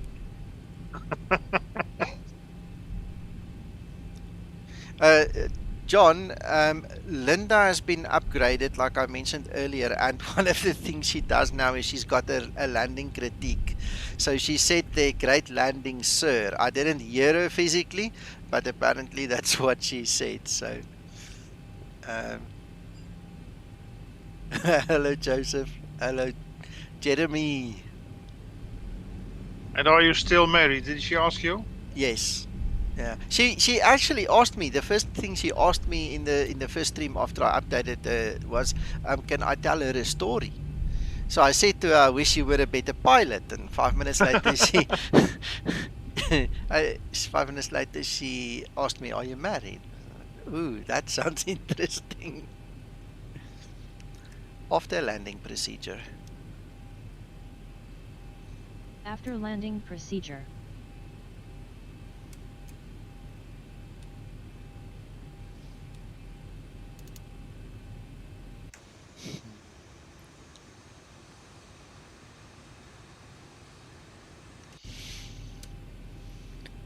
Yeah. Guys, I tell you what, after all is said and done, please don't be too negative about Linda. After She's a landing, great add-on. procedure completed. I'm going to try my best to help these guys fix her up nicely. That's what my intention has been from ever until ever. So I hope we can solve all of this amicably and that we can take her further. But please take note of the workarounds we gave you in the stream, eh? Flaps upset. Takes out a lot of work, Nico? It does, and look, I mean, the whole idea is to have a multi-crew environment like in the real aircraft. So I think another couple of days work in this, I mean, she can really be a great asset. They must move away from this idea that she's just a bolt-on. She needs to become a Zibo crew member, so she needs to fit into the pageant already in the Zibo. You know, whether it's a real-world SOP or not is totally irrelevant. There's something that already is laid there, and like I said, we went out of our way to accommodate her. The least these guys can do is to just, you know, try and accommodate us as well. You know, a one-sided affair is never a good thing. It goes for anything in life. So I know, like I said, Andre better than I do some of the other guys, and I'll try and have a word with him. Just say to him, come please, we need to make a plan here. We need to really just fix her up a bit. Until then, you know, we just skip the pre-flight procedure, do it ourselves, and then at least you won't have the barometer bug. And then secondly, all these other things like the core settings she sets incorrect and stuff, I mean, that is all part of the real world procedure to double check everything anyway. So it is your job to make sure she does it correctly. If she doesn't, you need to fix it. That's how it works in the real world. So apart from the fact that we point it out, you still have a responsibility to look at it and fix it, which just makes life interesting, makes it nice, give you something to do. I think I'm going to send Andre a quick note afterwards with a link to the stream and invite him to actually come and sit here with us. You know, I mean, I've been on a few streams with him where he's been with other Andre from XP Aviator, you know, so I'll send him a note and I'll ask him to maybe come and join us tonight. I think that might be a good idea. Yeah, good idea, yeah. Yeah, get him here so he can experience it live with us and hear the stories. Would be an honor to have him here. He's a great guy, Andre. There we go. Parking brake is set. Shutdown procedure. Shutdown procedure.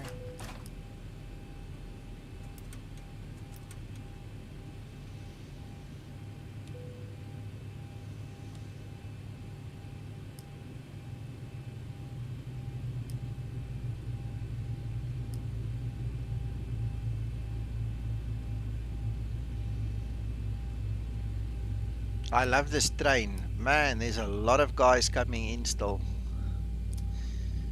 Look at all our guys coming in there. Look at them.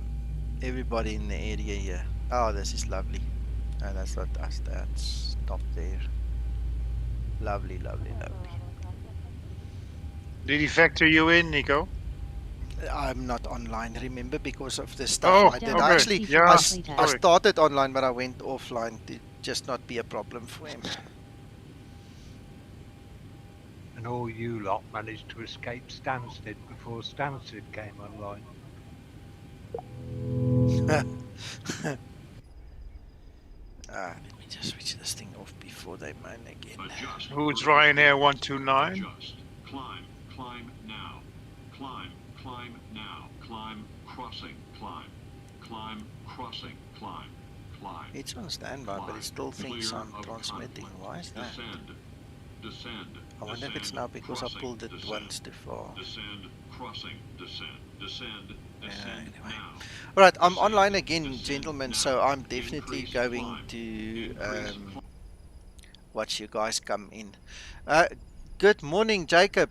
Good morning, good morning. Thank you for joining us. You're welcome to join us on Discord. I mean, you've got the access, so there you go.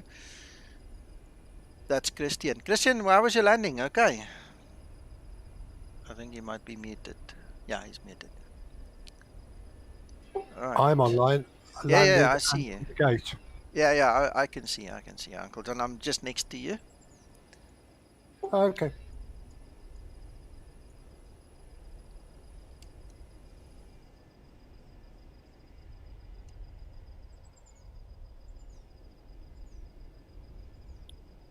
Not perfect. Only 2 4 stars. Oh, I haven't even checked mine. We better check mine now as well. We'll do that shortly. I just want to watch Kevin land there.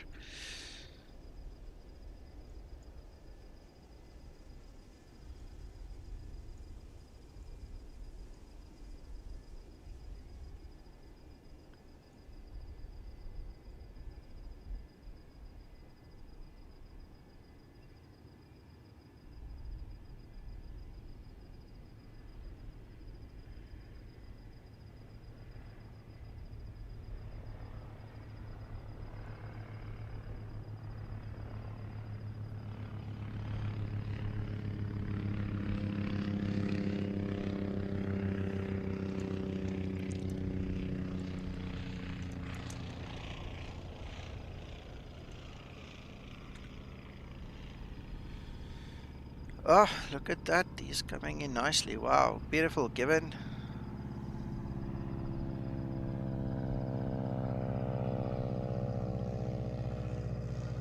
Well done, sir. And there's the wind grabbing him. Deflect, deflect. Guys, if you guys are still landing, yeah, I know a lot of you are now muted. I don't think anybody's going to hear me. I just looked up. They all muted. Yeah, it caught me a bit.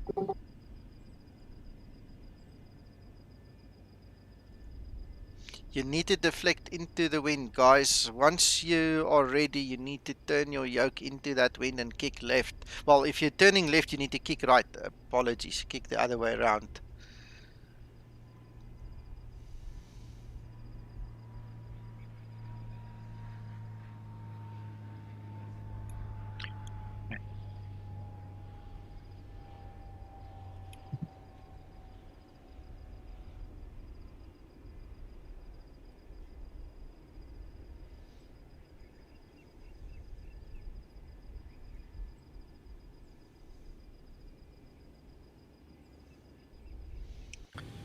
Let's have a look-see. Approach rating, landing rating. Landing rating better than approach. I was probably too heavy or something again. 250 knots below 600 and overload landing. That's not even worth mentioning. Things happen.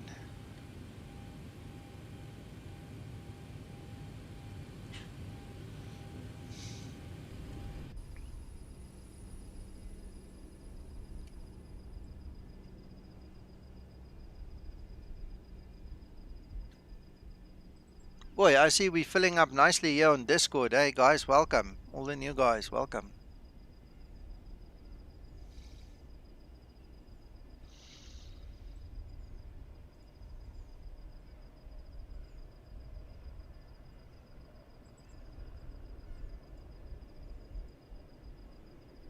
What frequency are you guys on?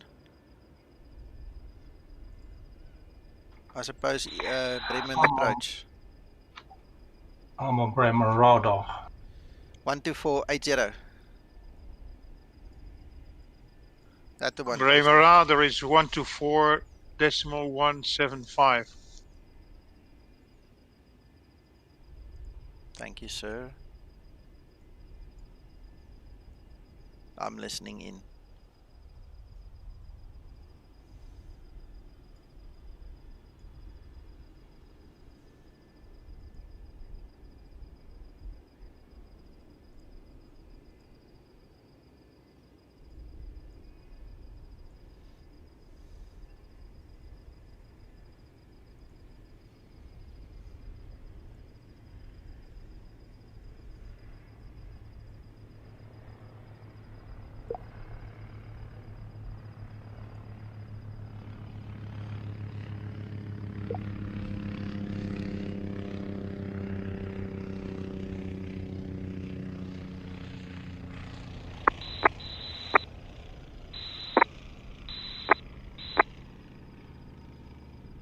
Westjet 35 Romeo, contact Bremen radar 124.8, bye-bye.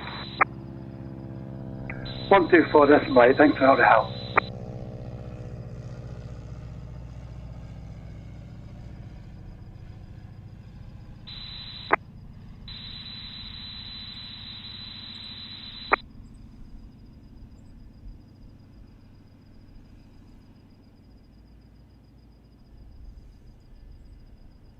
Bremen radar.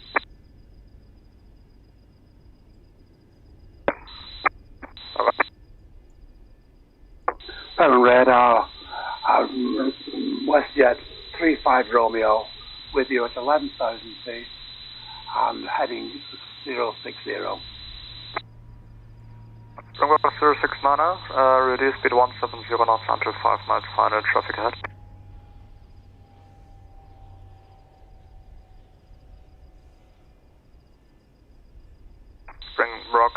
Springbok 069, speed 170 knots.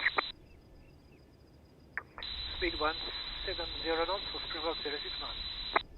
WestJet 35 Romeo Bremen, how to identify? Turn left heading 020 and descend flight level 80. That's one, descend to 8,000 feet and turn to 020 for WestJet 35 Romeo. Last station, call.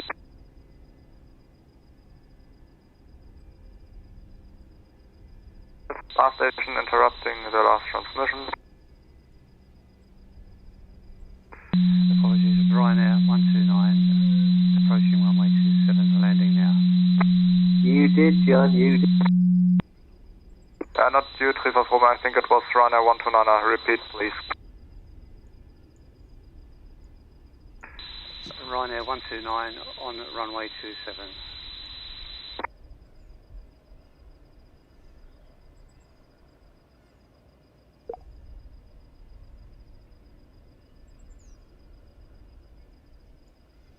Well, that's at AG.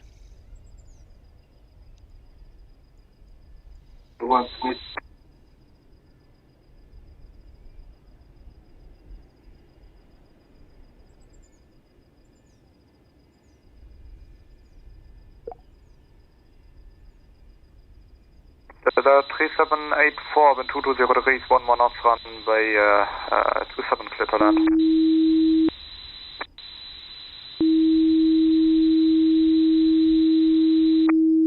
Ryanair 1 for Lima, turn right heading 240, clear to approach runway 27.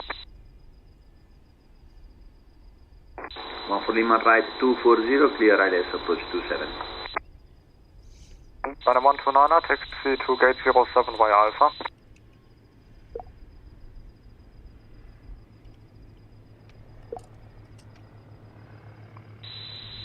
And radio check, corner 71.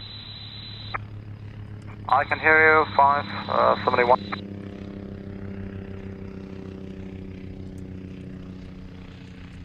Corner 71, can you hear me?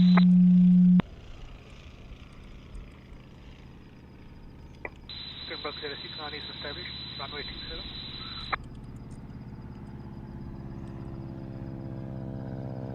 Zero 69, roger, number 2, traffic ahead. Number 2, keeping an eye on the traffic gate, 069.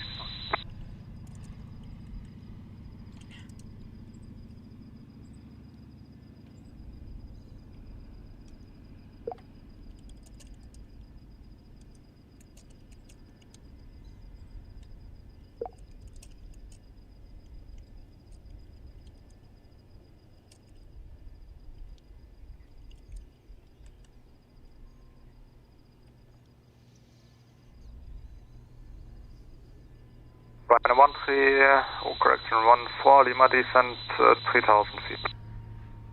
3000 feet, 1 for Lima.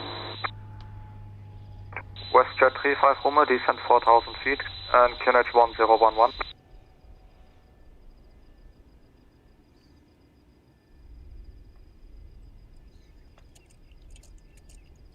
WestJet 35 Romeo, turn left heading 340, descent 4000, QNH 1011.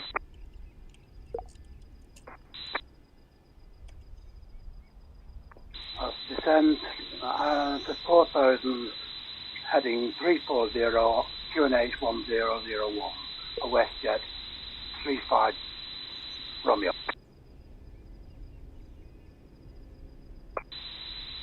And center radio check, 71. 171, radio 5. Cleared of runway Delta 3784. Springbok 069 up and 220 degrees 11 knots, runway 27, clear to land. Clear to land for Springbok 069. Thank you, Chris. I appreciate it a great deal, a lot. Thanks, man. David, that's good. That's good. WestJet 35 Romeo, turn left heading 330 now. You need to come join us online, yes. Leicester 330, WestJet 35 Romeo. Runway 14 Lima for glide, slope descent 2,500 feet. 2,500 feet from Bremen. At a 3784, yeah, taxi to gate 06 via Alpha. Taxi to gate 06. Good day. Delta 3784.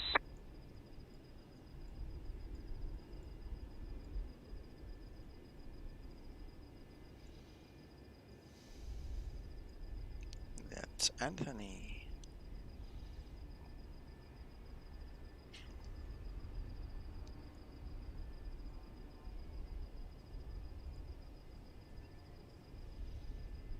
Excellent. Rhino 129 on the blocks. Thank you very much for your coverage. Alright. Springbok 069er, taxi to gate 03 via Alpha in November. 03 via Alpha in November for Springbok 069. Thank you.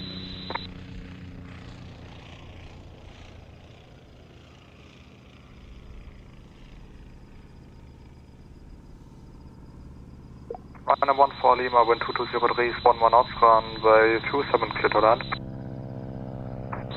Lima establish your glider, clear to land 227, wind copy. WestJet 35 Romeo, turn left heading 200 and descent 2,000 feet. I'm heading 200 on descent 2,000 feet for WestJet 35 Romeo. WestJet 35 Romeo, are you able for visual approach runway 27? Yes, I can do a visual. Roger, do you have the runway in sight? Not yet, but give me one more minute. No problem.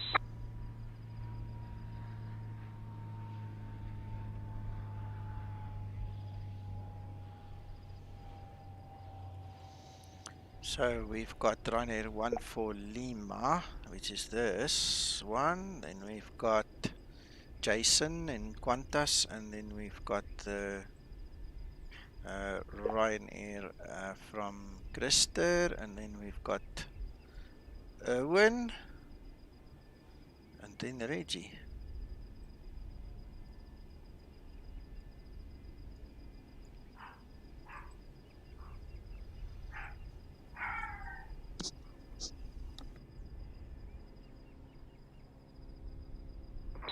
Romeo, runway in sight.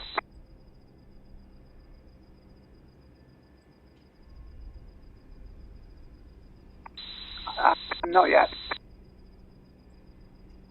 Yeah, Roger, WestJet 35 Romeo, turn left heading 230. And WestJet 35 Romeo, reduce speed 160.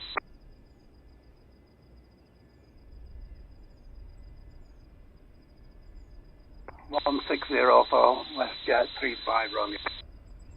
Negative, I don't know, now turn right heading 240. So you can get on it. Yeah, the speed was 160.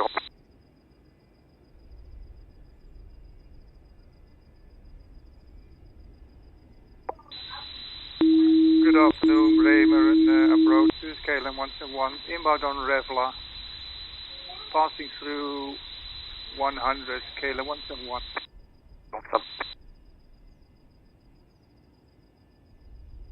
Hello Albapino, welcome. Excellent. Then come fly with us again. We miss you, sir. WestJet 35 Romeo, turn left heading 180, cancel approach, climb 4000.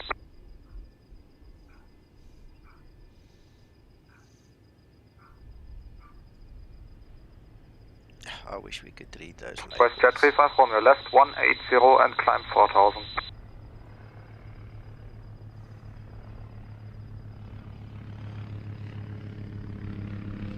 Left 180 and climb 4000. WestJet 35 Romeo. Wow, look at that crap. Oh my goodness. Yeah.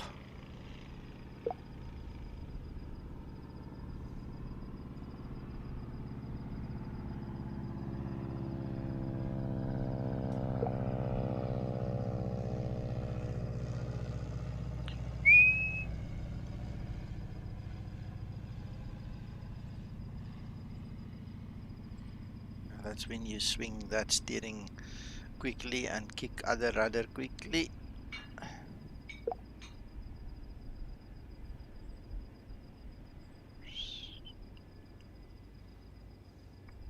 KLM 171, Bremen approach, KLM 171, radio check. 171, read your KLM 171, turn right heading 120, descent 6000 feet, QNH 1011. 6000, KLM 171. And turning right to, can you repeat that for perhaps, KLM 171? Heading 120 and QNH 1011. John Redmond, no, I write everything down. Can you repeat heading, please, KLM 171? Heading 120. 120, KLM 171. It's when I try and be too much so that I mess it up, so I write everything down. I've got a whiteboard and a whiteboard marker with a piece of tissue paper here that I just wipe off. 06 by Alpha. I'm just going to switch this off quickly, hold on. Then we can at least chat. Okay, I just wipe whatever the old instruction is, write the new instruction, but I absolutely write everything down. Especially at the larger airports, there's just too much, you cannot remember everything. And believe me, that adrenaline that goes through you when you get so excited and everything starts happening and the butterflies on the stomach, you can't remember. It's better to write down, eh?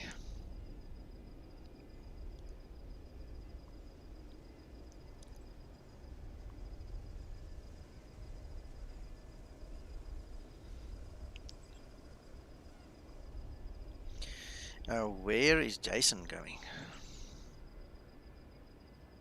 Jason, where are you going? Oh, you can't hear me. Sorry, I'm muted. Jason, what happened? Are you not landing?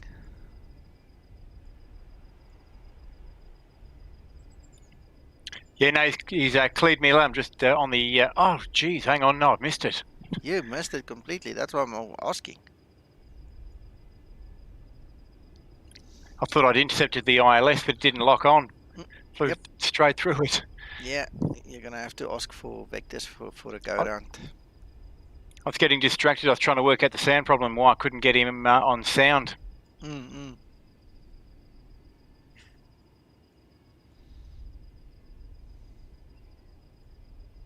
There's Christer coming.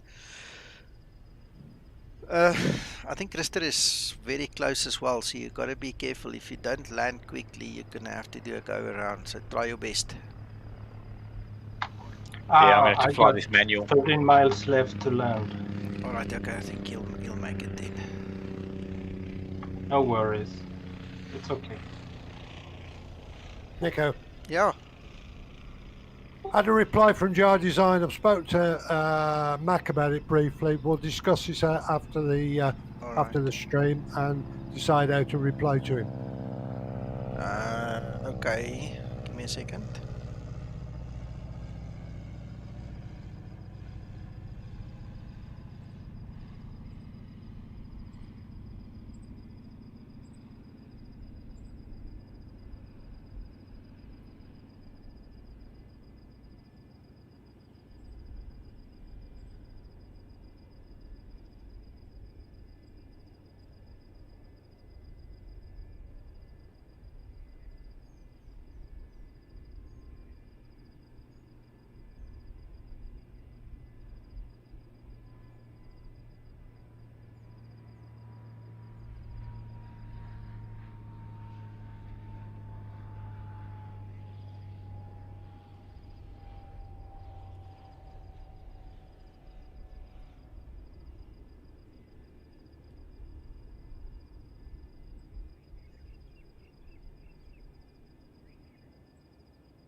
V3.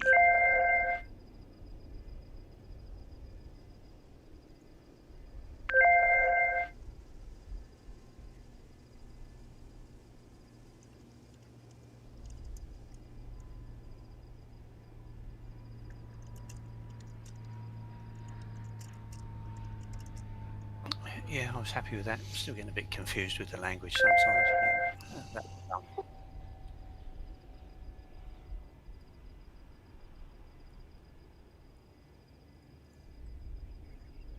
yeah, I was happy with that. Still getting a bit confused with the language sometimes. But,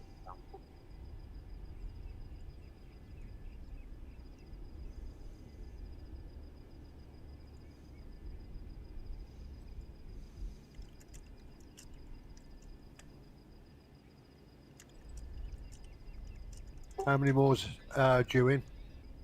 No, I haven't counted them. With us talking offline quickly, I've lost count.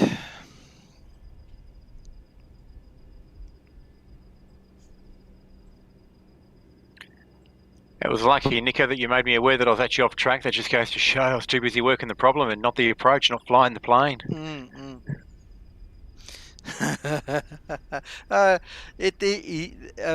GS Tanik 68. This was fun with the 3 a.m. wake up call. My friend, thank you so much. That has made my day. Thank you. Good to hear that. Awesome to have you guys here. I see the ATC guy wants to chat with me, so I've been trying to direct him to our YouTube channel and the link to Discord. Let me see if I can actually grab this link for him. He doesn't have to suffer like that to go and find it. Edit video. Let me just go grab that link quickly. good morning, Gary. Back to bed now. Yeah. Good morning, Reggie.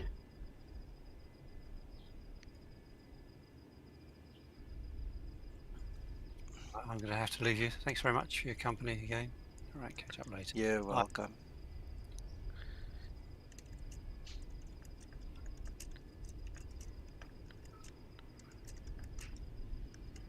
Already. That was my message, Nico. Work the 3 a.m. wake up call. Okay. Oh, awesome.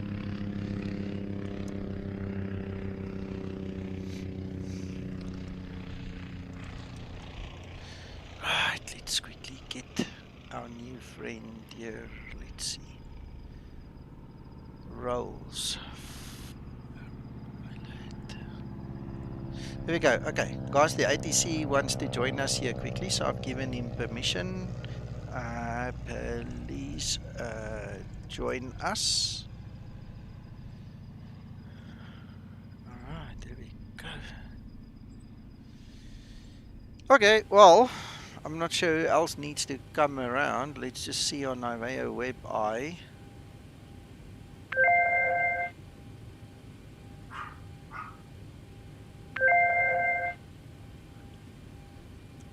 Skymatics live on air. I hope you guys behaved yourself that he doesn't want to come and fight with me.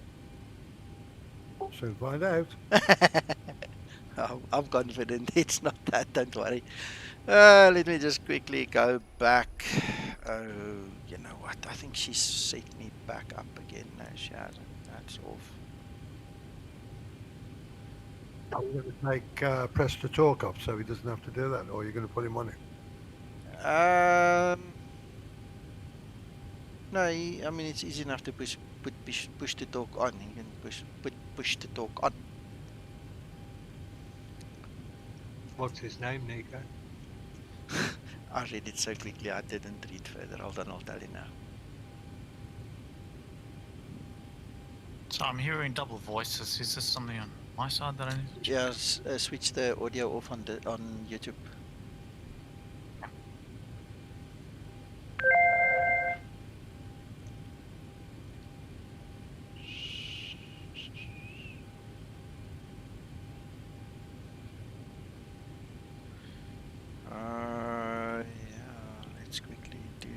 this and this. Ray Jono, that's the name I pick up. Okay, you just need push to talk, please. If you can set up a push to talk button, then you can speak freely. So I'm not sure what his full name is, but that's his handle. Okay, he says standby. Yes, I can see it. Alright, so that's Bremen radar. He's on mute at the moment. Yeah, it's because of push to talk. He says standby, he'll set it up quickly. There we go, there he is. Welcome, sir, welcome.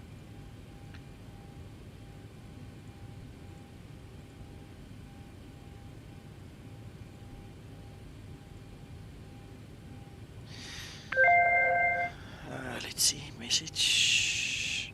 Alright, he says he needs 1 moment, guys, so he'll be here when he's ready. Let's quickly see. There's... now I've missed Owen's landing. Sorry, Owen. Great landing. Excellent. That's good. Who's next? The next one is WJA35 Romeo. Is that? A couple of guys. Let's meet. It could be any one of them. So he's next.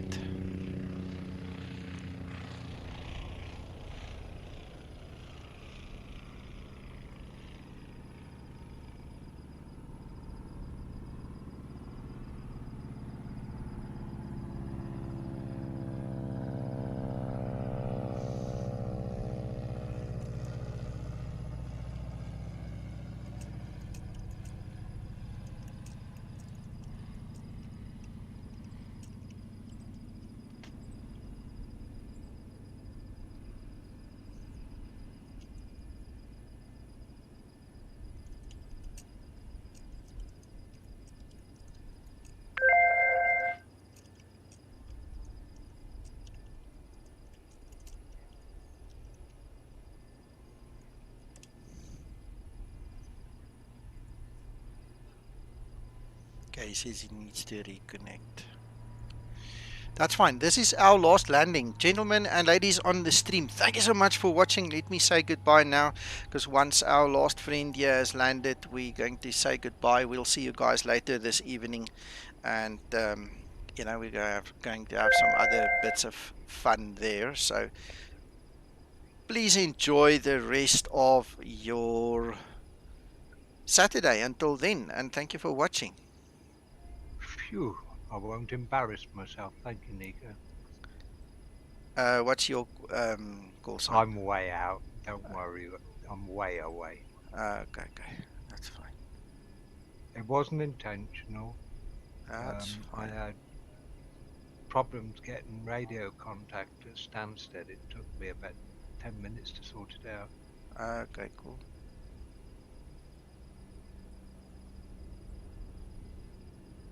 There he's on the ground now. The network just needs to drop him. Ooh, Christer is stuck there.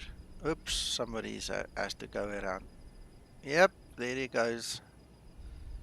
And Christer's tail is safe. Yeah, let me find you again. Where are you? Where are you? Where are you?